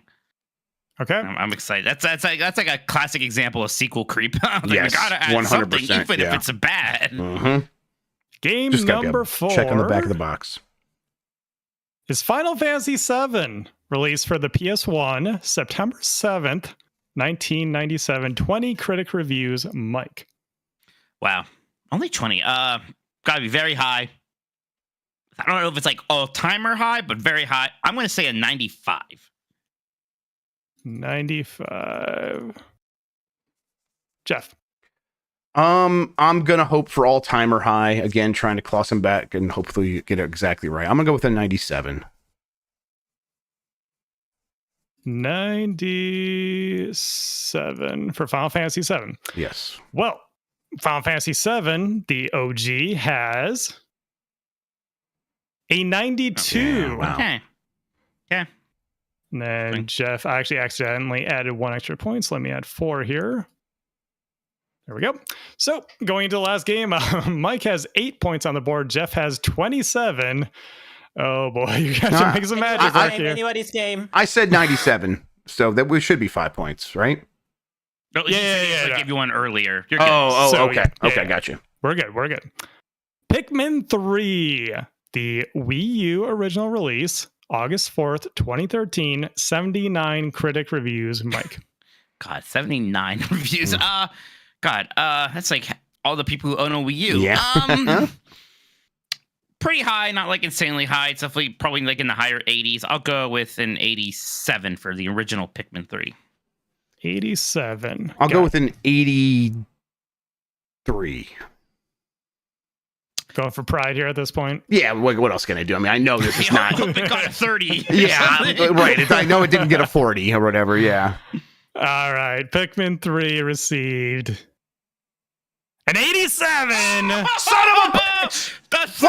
Oh, so close to the first negative. That's got to be an all-time great score. You just weren't happy with me going through the door? You had to stun on me here, too? Oh, Mikey, let's go. Wow, that was really well done. Two perfect picks for Mike. Puts him at 3 to Jeff's 31. Mike overwhelmingly wins tonight. Very nicely done, Mike. That's what Mikey needs to win. All right, let's go. All right. Small thing. Bob clarified that the Prince of Persia was, in fact, a port of 3D. Yes, it was a 3D. I knew it had to be because there wasn't. I don't think there was a game made between Prince of Persia 3D and Sands of Time. So right, yeah, had to be. That's not a good game. So these gifts are always so good. It's always so funny. What was the theme here? Was there a theme here? That generation, right? It was like Dreamcast. No, threes. They were threes, weren't they? Nope. Final Fantasy VII. I was thinking really hard about this. So this one comes from 2 weeks ago when Jeff last minute wasn't here. It's all things that related to news of that week. Star Wars Outlaws, and we had, the Fallout TV show. Okay. He got me at the last one. I was like, I thought that's what the theme was. What was the last two? What's Final Fantasy VII and Pikmin? It's because Jeff talked on Twitter about Pikmin 3 selling more than Final Fantasy VII. And everyone lost their minds. Cool. Incredible. Hell yeah. Great as always, Bob. Thank you. Thank you. Thank you, Bob. That was excellent work. We are going to take another quick break while we get set up for our next game, which we are going to do a draft where apparently Mike's going to destroy me as well in picking the best video game heroes, best protagonist right after this. All right. It should be probably the last break what we're going to do. Yeah. I'll kill the stream right away so you can format Thank you. things. Yep. Let me get Mikey back down here. That felt good. Really impressive. Are there 20 protagonists in the world for you all to pick? Oh, sure. Yes. Do you want to do 10 each or 12 each? Let's just do 10. Yeah, it's fine. That'll be fine. If we have to scrape the bottom of the barrel at some point, that'll only be funnier. Right, exactly. Why did you do 12? I thought we did do 12s before, but maybe I'm making that up. I don't know, but I know. I think that's right. I Well, just can't sounds remember right. why or. Yeah. But I don't know why. Because it was just so much fun. Why stop at 10? We just wanted a little bit more. Oh, okay. Listen, we're not here to convince you. Yeah. Fucking weirdo. Yeah, do something. Well, back in the day, a dozen was like a standard unit of people. Like that's how people count. That's true. Sure. Yes. Then Greg Miller was born, and we started referring to Baker's dozens exclusively. Yeah, that's right. Yeah, sure. That's like ballerinas. I should text them. I really want to get. I haven't been on XCast yet. I should probably. I should text them over there. Get on XCast or PS. Oh yeah. Should make that happen, right? Yeah, they're gonna. That'd be great. They're gonna put you in those podcasts that don't exist no more. Be great. In fact, don't be on any other stuff until they let you on one of those shows. I agree. Yeah. Put your foot down. Okay. Dancing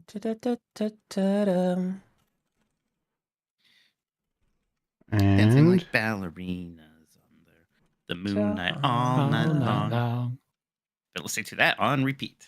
Oh, it's so good. It's very good. okay, No, I you were think I'm ready. You were talking about sad covers today on the voicemail dump truck, and I can't stop thinking about that song of in Deadpool, the Deadpool trailer, that Madonna song all the time. All right, Pretty good. I am ready. I'll bring it back in. Okay, you did. Okay, cool.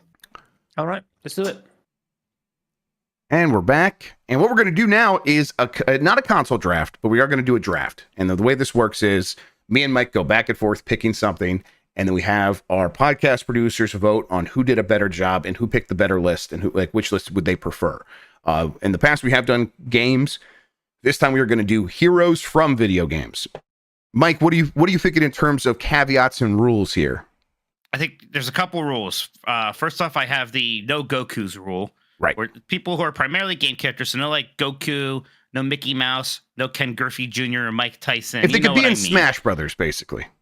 Something like that. But also main hero. This is the no Tifa's rule. Okay. Yep. They gotta be the main character of their game. Yeah, I like it. I'm down, I think. Yes. All right. And maybe how about a no speaking of Smash Brothers, no Echo fighters. So like I don't want to say it without giving anything away, but if a character is like very similar to another one from that same franchise. Like, let's be a little bit more original. Like, again, I don't want to say any exampps, but you know what I mean. Yeah, no suggestions, chat. Don't say anything. We can get to it as it comes. All right, Mike. How do we figure out who starts here? I think another coin toss would be Apropro. Sean, can you help us with that? Sure. Let me get it up here. And first pick goes to Mikey on this one. I pick Mario. Oh boy, that was an important coin toss on that one. That's gonna help a little bit. Yeah. Shoot. Any reason why? No particular. I just think he's neat. Oh shit, that's tough because like it immediately puts me in a situation where like, do I respond to that with Link, or what do I do here? God damn it. Oh boy, there's and I'm not gonna go that direction. That would be insane. I don't like being in this position immediately, but I think I'll just have to go with Link and hope for the best. I don't really like it. I feel like I'm already on my back foot in a big way. It's not bad. Link, obviously, big deal. I know, but it's not as good. It really is not as good as Mario. And then I think it gives you a chance to immediately pick something to set it off and like take us in a different direction. So I'm picking Link though. It gets slightly less obvious here, maybe, but I do think for my next one, I will go with Solid Snake. It doesn't get less obvious. Of course it's Solid Snake. Are you kidding me? Yes. Yeah. That's the one. That's the other one I was thinking about. So yeah. And like a good example, my Echo Fighters rule. I don't think you should be able to say like naked snake. No. Of course not. You know? No. Yeah. Definitely not. Shit. So far, I can't wait to see who's going to be the first character who's not in Smash Brothers. Yeah. By the way. God, like, do I do with him or do I do her? Whoa, go both ways. Just choosing for my harem over here, you know. Yeah, that's the bisexual quandary over there. This is probably the right answer. Pikachu. Okay, yeah. That works. Yeah, I think that was my only reasonable choice at that point. I was listening to like a biggest video game podcast, and no shame on them, but shame on them a bit because they were not sure if the Pokemon video games were first or the cartoon. And I was like, "How dare you?" Oh boy, okay. How dare you? Well, they did like for people in America. Well, you're right. They should just know. They should know. Okay, I gotta go with Samus. Big hit with the gamers, and let's be honest, a bit of a thirst trap. I think that'll help me here. I think you're right. Yeah, for people voting, like these are just like, what team do you like more? This isn't like power levels or like. No, you don't know that. You don't know how people are going to decide how to do this. Well, you can decide however you want. You can decide however you want. That's fine. Yeah, it's like I'm just honestly that's helping you because like don't think that way. You have to think people can be any criteria they want, but I think you have that with people think Samus Aran is hot. So. Yeah, that does help. All right, God damn it. Okay, this is again. It's just so tough to like just choose one. You're trying to like think of people of like that caliber now, and right. It's hard. I mean, right. And I think I have to kind of keep in mind like what does my list look like compared to yours? And I'm going with Cloud Strife. I guess that's just I don't love it. Cloud's still a big deal. People still love Cloud. There's a little bit of a like. Is Cloud the most popular character in his series problem a little, right? Mm-hmm. He's in Smash Brothers, though. Yep, I guess. You know who else is in Smash Brothers? And, like, maybe this is too early. I don't think so. I think the people who like this character still like him a lot. And I just couldn't possibly abide it, Jeff, if you took him from me. I'm taking Mega Man right now. Yeah, I figured. Yeah, no worries. Yeah, I gotta have my Mega Man, my favorite video game character, my boy. I love him. Smoochies to my Mega Man. I'm gonna go with. Well, let's see here. What do I have? What would help my team out? Okay, you have your thirst trap. I think I'm gonna go with my thirst trap adjacent pick, and it's not like explicitly that, but I think it brings up those feelings in people. I'm gonna go with Commander Shepard. Okay. I could see that making a lot of sense. Yeah. That's one I wouldn't have thought of either, and that makes a ton of sense. Yeah, really. and I think a lot of people have like feel a ton of connection to their Shepherd because they like authored it, so I think that they'll have a lot of connection to it. Right, and you deserve some bonus points perhaps for doing the first non-Smash Brothers character. Right. There. Okay. does Thank you very matter. much. Yes. For now. Well, we'll see. Eventually, Commander Shepard will be in there. Okay. I mean, I'm thinking Sony. I think I need a Sony character. I know which one I would want first, but like I feel like every time I bring up that series, people yell at me about how they don't care about it anymore. So it's hard. There's an obvious pick here, and I think I'll just go. We can't pick Spider-Man, unfortunately. Right. That goes under. That's a Goku. That's a no Goku's rule. Yep. So I will take. I'll take Kratos. I'll take. Yeah, Kratos. Kratos is definitely the other one I was thinking of. Definitely. Oh boy. Yeah, it feels like I'm like not sneaking any of them past you. That's the trouble. It's like I picked Link hoping maybe Solid Snake would get to my round 2. No. Samus, same thing. Kratos, same thing. I wasn't gonna pick Mega Man this early, but I knew you would get him before me. I was never really thinking about getting him. Okay. And we are at this will be your 5th one after this. We're doing 10. So yes. I think this is probably right at this point. I think this is like where the value for this pick comes in. I'm gonna go with Sonic the Hedgehog. Okay. Man, I probably should have taken like Sonic can be scary because people can like ding you for it because some people people are weird about Sonic. Right, but I think the way these lists usually work is people see only the ones they care about, and the ones they don't, they don't even think about that. As long as I get the ones I care about, and there's enough people who care about Sonic that I think it go. I think it works. Speaking of that, I am like, what is the status of this character now? If you ask people to name video game characters, they get to this one very quickly. I mean, I think I know who you're thinking of. This is going to be my next pick, so I'm excited to hear. I think I gotta go with Lara Croft. Okay, all right, it wasn't. Oh, okay. But that's definitely one I was thinking about eventually. Yeah, I'm with you. I know exactly what you mean. It's like, if this is like a broad audience, like I think this helps you more on Twitter than it does with our podcast producers. Yeah, I think that's a good point. I think it's a very good point. But I mean, people still like Lara Croft. I mean, there's different Lara Crofts, right? Which one do you like more? I don't know. Now I'm curious what you were thinking of, who I maybe missed out on. I mean, I think it's probably one I'm now thinking you probably weren't going to pick him at all, Master Chief. But I think he helps. I think that there's still enough people who love Halo in the long run that it helps at this point. At pick number 6, I think it's fine. That's pretty good at number 6. I probably should have picked Master Chief already at that point. I probably did mess up there. I should have gone for that one earlier. Now I am not struggling, but I am really thinking because I think we are getting a lot of people of specific tiers, and maybe a good strategy is to zero in on characters that people really, really like, even if they aren't the biggest mass appeal. I think I'm going to definitely do that for this round at least. Okay, I'm interested. Phoenix Wright. Wow. Okay. I love Phoenix Wright. I think everyone else also feels that way. I think that is a character that people just love. He is such a likable goofball, just trying his best. I feel pretty good about Phoenix Wright. Yeah. Naruhodo Ryuichi for the culture ones. I'm going to go with one where I'm like, every time people bring up this character, they fawn all over him. I don't have a connection to him because I don't like the game. Arthur Morgan. Okay. Wow. You go Arthur Morgan instead of the other one from the first one. Okay. Yes, I do. Because this, yes, I do at this point. I kind of wonder about this one. I think no. I feel good about it. A thirst trap, perhaps of a different kind. Okay. I'm going to go.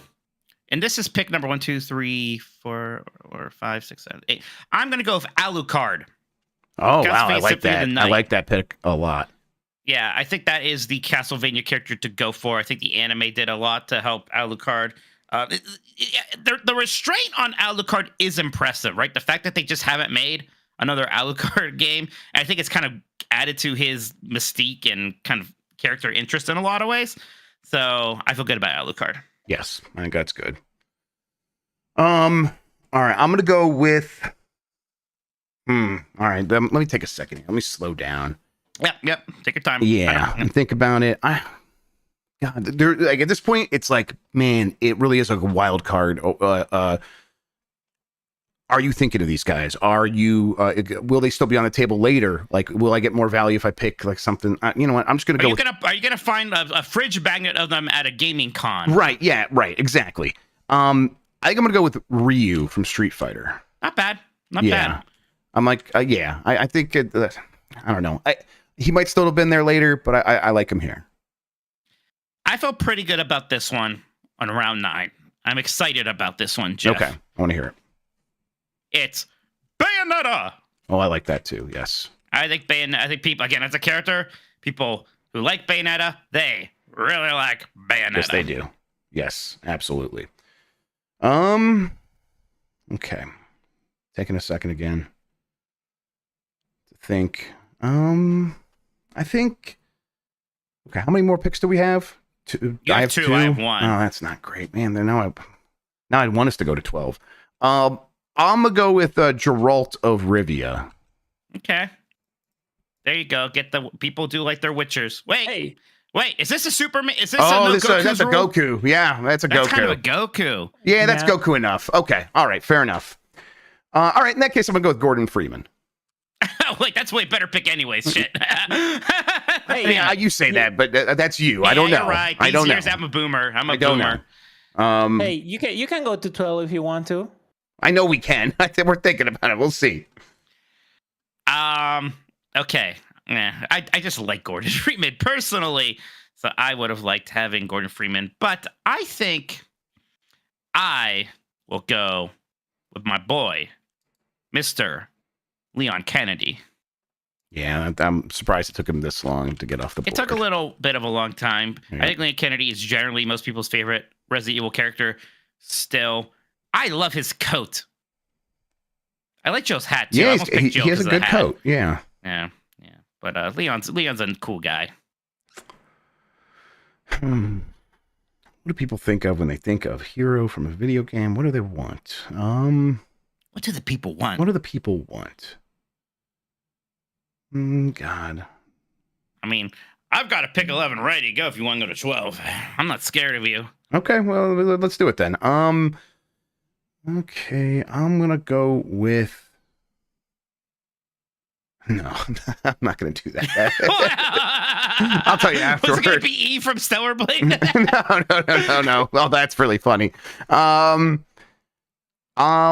go with Sub-Zero. Okay. I might argue his status as a main. No, wait, that's right. It's the main character of Mortal Kombat Mythologies. You're clear. Yeah, right. Exactly. The hero of a video game. He's in the title. Yeah. Okay. I'm gonna go. You want to do 2 more? You good? Yeah, let's do it. I want to go with Agent 47. Oh, that's a good one. Shit. Agent That's such 47. a good one. At pick 11, Jesus. Pick up just a complete steal. That's a real pick steal. 11. Ooh, I got 12 ready too. All right. Ooh, Well, I'm gonna have to go in a completely different direction then, and I think it might be covered with Sonic. No, this is a completely different kind of character. I'm gonna go with Crash Bandicoot. Yeah. Okay. What do you got? This is a little bit of my signature at the end of this now. This is my John Hancock. I think it's a good pick, but it is also just kind of me getting something important to me into the list. I'm tracking because I forgot somehow. Take your time. I don't know how I just brain farted. At the last moment. Oh my god, my brain hurts so much trying to recall. It's happening. It's happening. I thought, oh no, you're infecting me. I literally thought about it. I was like, yeah, I'll end with that. That'll feel great. It's back, Jeff. It's okay. Oh, we did it. Hooray. I have a poster of him right there. I could have looked. Guybrush Threepwood. Oh my god. Guybrush Threepwood from Monkey Island. I'm going to throw him on there. Oh boy. Again, people like Guybrush. That's a good 12 pick. Yeah, it is. Absolutely. I was just stunned there. Okay. No. I just noticed the names of these groups, by the way. Mitch's Bitches and Grumpy's Hubbies. We need to do more with that. I was waiting for someone to bring it up. So no Sora? It's too controversial. It's too dangerous. It's too risky, Precious. That one will scare people away. I mean, it might be. I'll be honest, Jeff. It might be the Hail Mary you need. Yeah, it might be what I need. I might actually go for it because I'm like, I need the Kingdom Hearts people now more than ever. It's a trap. I'm crawling back to them. I don't know. Okay, I'm between a bunch of people that aren't like Agent 47 quality. I am like, I'm Sora, Marcus Phoenix, Nathan Drake, and I don't know at this point. Maybe I messed up with Nathan Drake.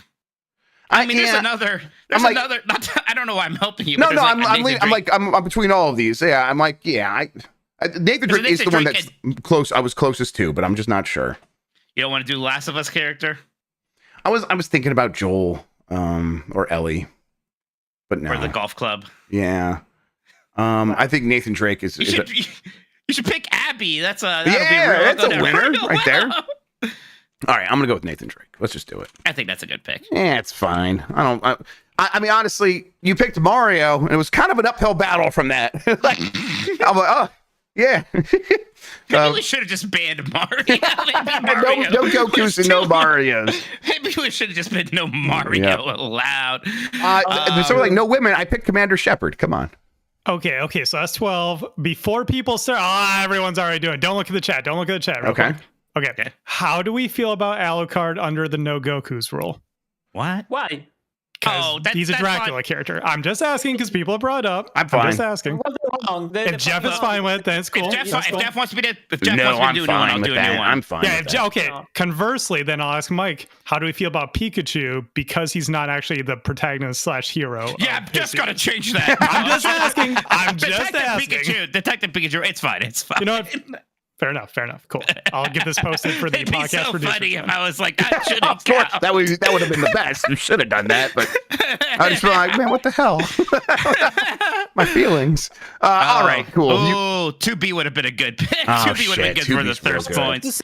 Nobody. I thought when Ichiban Katsuki Kiryu. Oh my god, I forgot Kiryu. Oh, son of a bitch. When Mike picked Bayonetta, I thought you were going to pick. Well, 2B is like the others, you know. I didn't think of it for some reason. 2B never came in my head. Would have been good to pick. Kiryu came to my head earlier today. I'm like, when we do that, I'll pick Kiryu, and then I completely forgot. Oh no! Son of a bitch. Okay. Let's read them out for everybody now, Jeff. On Mitch's Bitches, we have Mario, Solid Snake, Samus Aran. Do you say Aran or Aaron? Don't care. It depends on my mood. Mega Man, Kratos, Lara Croft, Phoenix Wright, Alucard, Bayonetta. I can only ever say that name like that. Leon Kennedy, Agent 47, and Guybrush Threepwood. For Grubby's Hubbies. I thought you were just going to read it. Link, Pikachu, Cloud Strife, Commander Shepard, Sonic the Hedgehog, Master Chief, Arthur Morgan, Ryu, Gordon Freeman, Sub-Zero, Crash Bandicoot, and Nathan Drake. All right, and I'll get these posted up on Twitter. Just let it happen. I do think you should get a bonus point for breaking the Smash Brothers streak. Oh, yeah, absolutely. Well, we'll add a 0.1% to the end results for me. Whatever happened on Twitter with that last one where you crushed me in with the podcast producers, and then I was winning for a long time. Did I actually end up winning that one? Do you remember? I forget. It was weird. I can't remember. It was weird. What the deal was there. Yeah. All right, let's go. There we go. Again, I don't want to say anything because if I say anything, the chat's going to vote against me for funsies. No, I feel confident. Yes, Jeff. I like your list a lot. I wish I could have had Mario and Solid Snake. That would have been awesome. Mario and Solid Snake are pretty nice to have. Yeah. But you're still going to have people who only care about Link or Commander Shepard, right? That's a possibility. Yeah, but I mean, I really right away. It was as soon as you went first, you got Mario, and then I'm like, do I do Link or Solid Snake? I guess I'll do Link and hope for the best. And then you got Solid Snake. I'm like, I don't think there's much I can do here. Day. We've discussed this. I'm just kind of winning today. Yeah, and I think the rest of your list is really strong too. After that, I think you picked you got good value at each pick. I think. Who do you think is my weakest character? I think I think Kratos at that high was a mistake. Yeah, and I think Mega Man that high, but I mean, I also think Mega Man wouldn't be that much. He would have been 6 probably, so not that much further down. Yeah. Okay. Let me post this to Twitter. And in the meantime, so I think what's going to happen now, if you're listening to the audio version, is we're going to have the podcast producers vote. That's going to happen right now in the background. In the meantime, we'll read some more super chats and we'll talk about what we've been playing. Actually, let's do that first. Mike, what have you been playing? A few things that I've actually had quite a lot of fun with. The big one actually is last weekend. I just got nostalgic for old point-and-click adventure games, a genre that I was really into. in the kind of late 90s. That was like my personality for a bit, especially on the LucasArts front. Not as experienced on the Sierra online front. I've been watching some videos about their games. I was just kind of nostalgic, and I realized, King's Quest 6 was a very early PC CD-ROM game. I had that as a kid, liked it, but just never was able to get very far in it. So I was like, okay, let's stream this. Got it on GOG. I got Scum VM going, which plays these older adventure games. I just ended up like playing through that whole game in one stream over the course of like a single 8-hour playthrough. I had such a good time with that. Like it's nostalgia, yeah, but those kind of games are just such a time and place. And there are a few people like Wadjet, I believe that is still bringing some love to that genre, but they really don't make them like that anymore. Yeah, I was wondering how you would find this, but so you big LucasArts guy, right? And this is big LucasArts, not this Lucas. Is Sierra. This is Sierra. This is the Roberta and Ken Williams. Yes. Yeah. And my understanding always with these games, I never really touched them, was, hey, yeah, they're obtuse. What was it obtuse? Do you play with? Were you saying you were playing with a guide? I mean, what's the experience these days? But I definitely had chat help me out sometimes. So like my kind of favorite thing often was just like, hey, chat, where do you think I should go now? And that sure, was okay. usually That's a pretty nice hint. And yeah, I mean, look, back in the day, what you really had to do was call their hotline and pay their money or buy their hint books. And there are absolutely obtuse things. So if you want to play these games today, and you should, if you get stuck, just look it up. It's fine. And some people, I think, even make more like hinty versions of them. Sure. Right. I think that those are things that do exist. Because I just think they're worth playing just for the really pretty pixel art. Yeah, I was going to say, like, where do you get the enjoyment from? Is it just like going through these little worlds, these little pastiches? There's something up there. It is like, it does. They call them adventure games. It's kind of funny because they're like you're basically solving puzzles, but they really do feel like adventures. Like you're just some dude kind of wandering around, talking to people, meeting people, going to new places, picking stuff up, putting it in your pocket so you could throw it at somebody else later. And there's a bit of a anything goes rules with these games, right?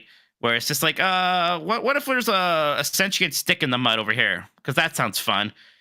Like, they weren't thinking too hard about it in a way that I find really appealing and really fanciful and very endearing.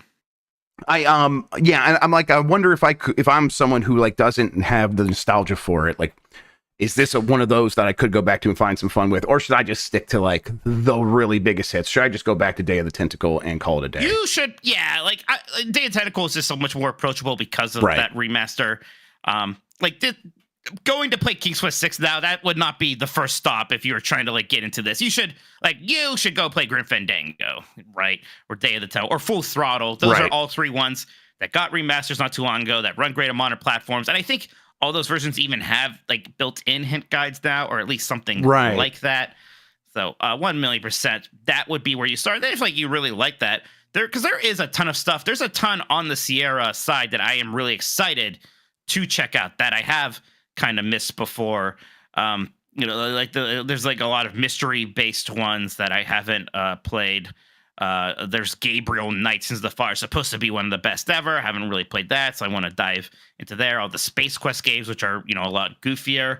So I don't know. This is just like I'm just like really in this mood right now. So I think I'm gonna dive back in a lot of ways. Yeah, I'm glad. I think that's awesome that you were like able to start it up, have fun, do a whole 8-hour stream, get the game done, put up it as a video. That's really cool. Yeah, it was fun. But aside from that, then I did beat Mini Shoot Adventures. I think you did too. I think we both. I'm close to the end. I haven't had any time. I had like 10 minutes before bed last night, and I was falling asleep, so I put it down. But I have all like the skull keys, and then I've done a few things. I was like thinking about 100%ing it on my way to beating it, but now I'm like, maybe I'll just go beat it and then come back and 100% it. It's very, very good, Jeff. I still really like it. I like it more. The more I play it, the more I like it. Oh, God. Yeah, and I kind of do want to go back and like even 100% it. Just because, again, it's like I almost want more. But it is paced very well. I'm glad it doesn't overstay its welcome or anything like that. But, we've talked about this game a good bit.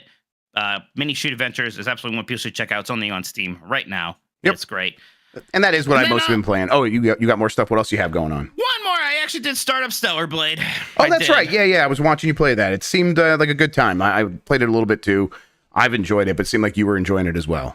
Yeah, I was actually pretty impressed how good that combat feels. Especially, they kind of have this slick, like, you have counters, you have like parries and you have dodges, but there's this one kind of like super special parry that has a very specific timing with like special attacks, and that feels really good to pull off. I was enjoying the flow of it. I think the combat got really messy when it was like a bunch of enemies, then it didn't feel good. But when it was one-on-one, and especially the one boss I did, that felt very good. You know me, like, I'm a bit of a performance snob these days. The fact that I am playing this game on my PS5 and it just looks very good and it runs very well, that's nice. It is incredibly derivative of Nier. I'm mostly okay with that, but I still like, I'm not proud of it for that, if that makes any sense. And yeah, I do like, like the pandering of it is also a bit of a downside for it. Yeah, it's distracting. It's a little distracting and it's a little like eye rolly. It's not some giant deal, but it is kind of like, this would be better without this. It'd be better if I was taking this game slightly more seriously. Yeah. Right. The way it feels to me, and I think this is what they're going for. So I don't think it's an unfair characterization. Is they traced over Nier, which I am okay with. I like when developers do that. I think that's a good way to do things when you're figuring things out, especially when you're working in a new genre. And then they kind of do what kind of juvenile people do, where it's like, and I'm going to give this character bigger boobs and a bigger butt. And it's like, okay. When it's that transparent, I do find it distracting. And at the same time, I don't hate it, whatever. I can still enjoy the game, and I will. But I think it's something worth bringing up because it's something that occurs to me when I'm playing it. Jeff? Yeah. How are you winning on Twitter? Just better than you. What do you mean? I think I actually just straight up have a theory. I don't know if you're going to like it. Well, I mean, I think probably not, because it's probably wrong. Go ahead. I think bots vote in polls, and I think they automatically pick A. I'm just going to say it. I know this is my controller is broken of these competitions. I just can't imagine how you're beating me on this. I'm sorry. No. Okay, I'm deleting it, and we'll flip it. All right, here we go. It might be too late. No, it's not too late. No. Well, yeah, people still vote. Yeah. Is it crazy? It's crazy? Honestly, it's not. I'm always B. It's not crazy. It's that I'm like, let's see. Let's just see. Let's see what happens. All right. Let's control.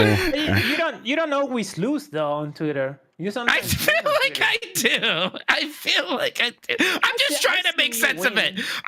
Okay. Now that most of us are in, I'll be honest. I lapped Jeff on this one, and I think I'm voting. I think I'm winning.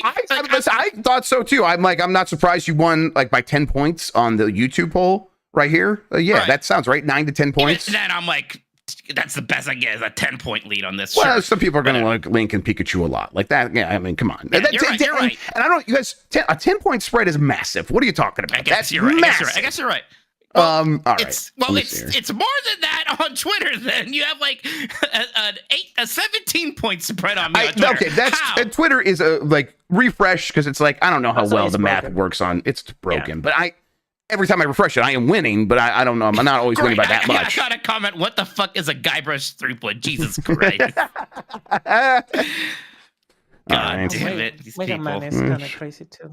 No one likes Mega Man. Yeah, it's crazy. No one cares about Mega Man. Mike, you're going to win the podcast producers, and you're still finding a way to get upset. I better, Jeff. Guybrush is a crazy pig. You're all Philistines. I don't even know what that means. But it means they don't appreciate art, and you're right. No, that's correct. That was the right word, it turns out. Yeah, absolutely. Like, always thinks he destroys stuff, because I always do. All right, there it is. I always do. All right. I'm just saying, if A starts winning now, what are we going to do? You always think you destroy me, even when I clearly won, and everyone was like, "What were you thinking, true. Mike?" That's true. But this time, come on. I think having Mario and Solid Snake and Samus is like such a really good. Well, okay. Honestly, Mike, your list gets a little bit weaker the further you go down. Come on, be real. Bayonetta, Alucard, Phoenix, Rightly, okay, Agent First, is there okay? Yeah, but I'm going with name brands like Master Chief and like Sub-Zero and even like Crash Bandicoot. Who cares about Sub-Zero?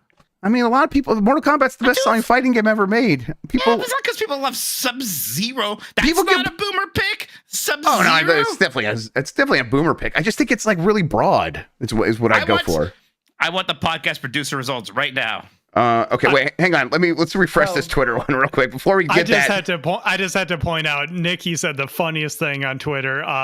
They said the last guy on Mike's list is fake. Fucking children. These fucking children. Nikki, I love you. Oh my God. That's very God. I love Nikki so much. All right, Mike. It's a lot closer on Twitter now. It's a lot closer now. I'm still winning, but yeah. It's 50-50 on mine. It's 50-50 on mine. All right, there you go. Well, now that you got the bots helping you, maybe you got a chance. I see that the YouTube poll is also getting a lot closer as I start yelling about being okay. You're all very funny. Ha ha ha. All right. Add that poll right now. I've only been playing Mini Shoot Adventures, really. I haven't had time for much else. It's been planning SGF. That's been my life. Been up late working on that, actually. So, yeah, Mini Shoot Adventures continues to be fantastic. I'm going to try to play some other video games here pretty soon. Chef, what do you think about Manor Lords? Talk a little bit about it. Oh, I did play Manor Lords, and I really did like it. I don't think I've played enough to have a full podcast conversation about it, but I'll play more this weekend and talk about it on Bombcast for sure. But what I played so far, it's all the stuff you said, Christian, where it was it's so fun to watch these things have to happen physically in the world. They really have to have an oxen carry a log across your street to the other building so then they can really build that place. And I really like that stuff. And they can only carry so much, so you're going to need more oxen eventually. It's really satisfying, and it's the kind of city builder that I didn't realize I wanted. And I'm someone who's had real long romances with that genre before, where I'm man, I just love Sim City. I'm gonna play a ton of this, and I've done a few more here and there, and I'm ready for another one. And this one's hitting all the right notes, so I was really impressed by it. It's a really strong early access game where it's they have so much figured out, and you could tell they're well, there's just a few things we want to turn and tweak and improve, and early access will help us do that. The perfect early access game. So they really nailed everything in my opinion so far. What is going on there, Mike? Why are you doing faces? Because Twitter. You okay? Are you? Because we flipped it. And he's still losing on Twitter. He's still losing on Twitter. Well, look, I had a theory. I just can't. We tested it. We can test it. So there it is. I mean, I just want to say, every time I say anything nice about Crash Bandicoot, I get screamed at for being a boomer. No, okay, look. I get driven into the ground. Games aren't that good. Crash Bandicoot is a very cool character. People like Crash Bandicoot. I like that. I like that character a lot, even though I don't like those. Shut up, Dan. Yeah, Dan, I'm shocked that you don't know who Guybrush Threepwood is. I'm shocked. Can I get the official results? You should not be allowed to work in this industry if you don't know who Guybrush Threepwood is. Get out. Thank you so much, Dan. Quit. Thank you so much. Quit. Get out of here. Boy. You're done. Okay. Oh, no. Okay.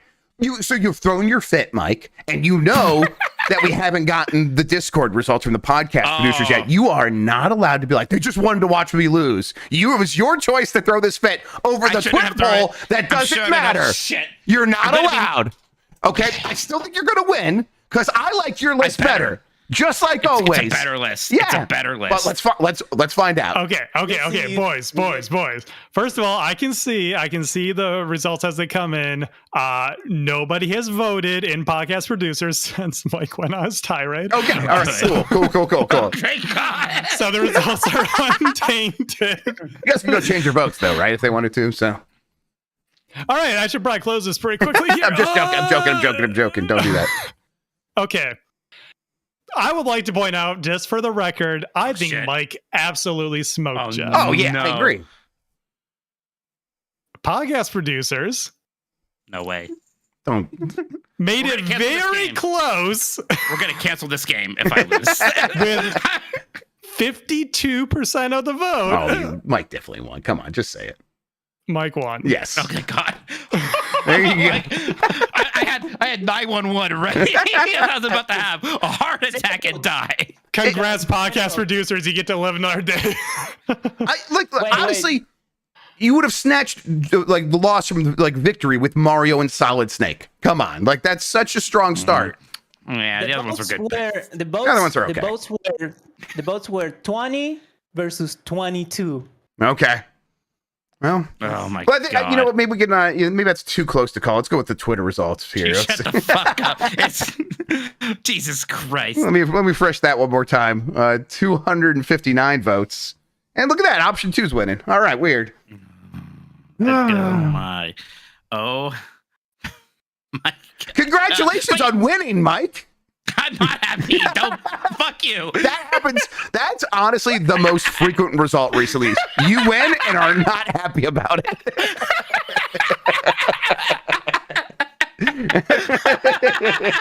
That might be a personality trait or something. That might be a problem. I didn't win enough. Okay, hey, please cancel the YouTube poll. Oh yeah. Let me turn that off there. Well, it's at 51 to 49. Yeah, sure. There you go. You won that as well. Oh my god. All right, we can wrap this show up. I think I'll just hit the button. Probably, super chats. A few more super chats. Yes. Hopefully they didn't get cut off again. I feel like they almost certainly did. So I might have to look a little bit. For Matt Rare Monkey, though, seems X Defiant got a new release date of May 21st, 2024. You think? What are you laughing at over there? It's just Nikki in the replies. I want everyone to know that Grubb had to redo this tweet because Mike Minotti said voter fraud was happening on the last one. That's all right. That's a real for this.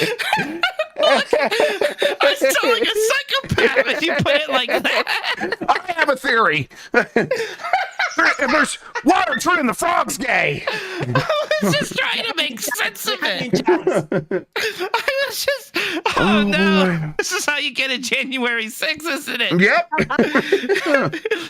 It's because he literally couldn't comprehend that he lost. Oh, it just boy. didn't make sense to him. Okay. This is the most George Constanza Mike had ever. Oh yeah, it's off the charts, everybody. Look, everyone, I'm sorry I'm this way. I can't do anything about it. Okay. Do you think X Defiant's going to make a splash at all, Jeff? Yeah, it'll make something of a splash, but it'll be like the equivalent to the finals, I think. Yeah, I think you're right. Will Dave says, Dude Comb 7 Rocks is my favorite game character. Cool. To be clear, Monkey Allen made that joke in like the first scene of Monkey Allen already about how his name is dumb. So you got beat. Right, he's named after like a tool that they used, right? He's literally Guy.brush. He's named after like the sprite file. And right. The 3-point, I forget where that came from, but yes. Talia.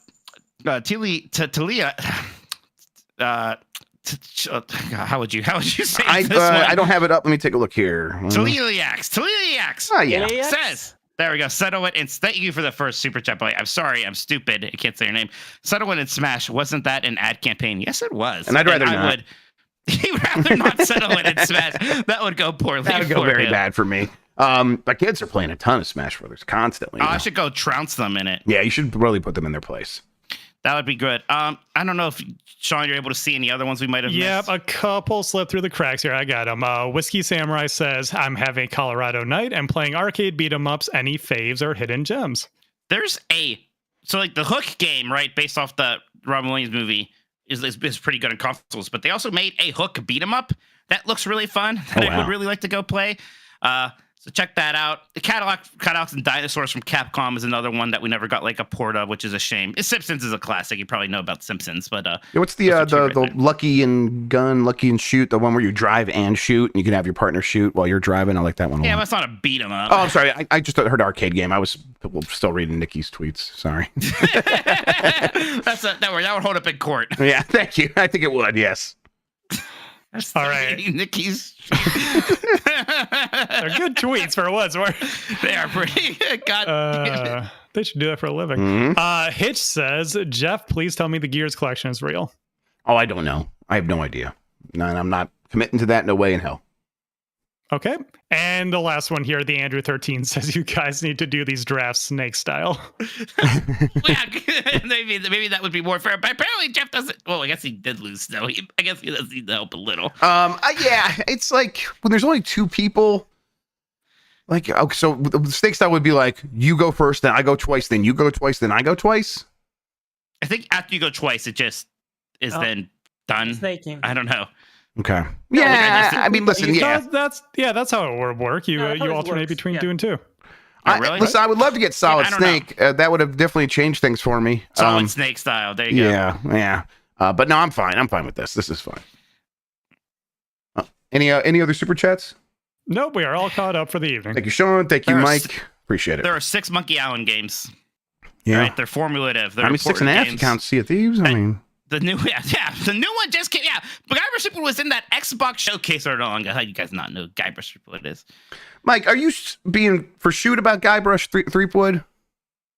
Look, I get when you picked it, you're like, the people who know him really like him. Like, you knew what you were doing. Okay.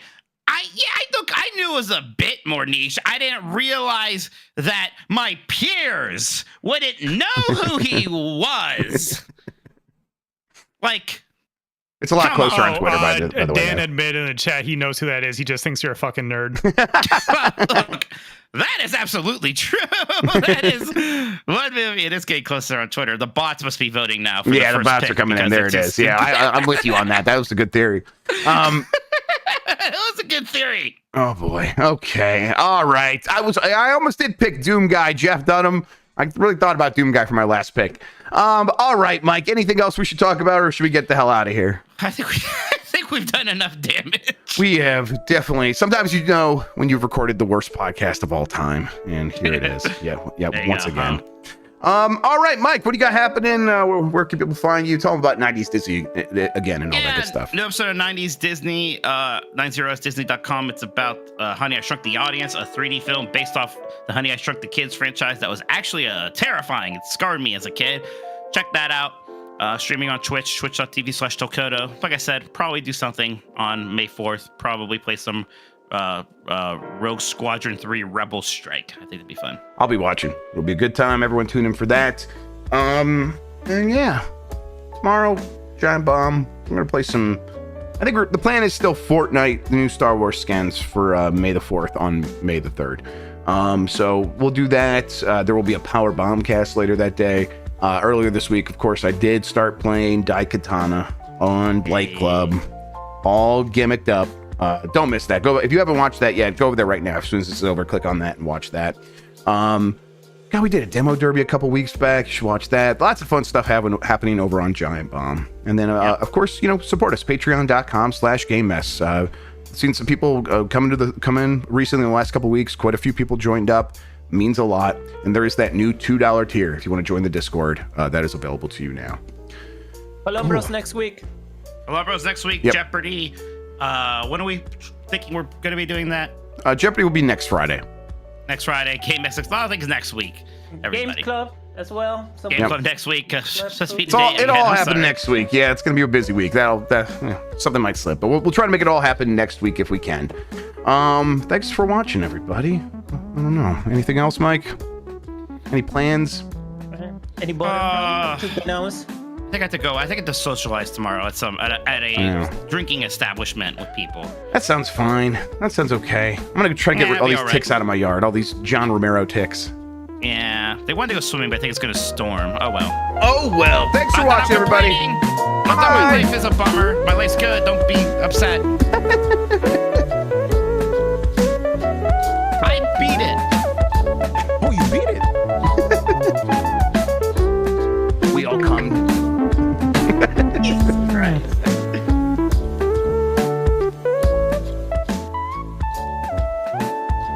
We're coming.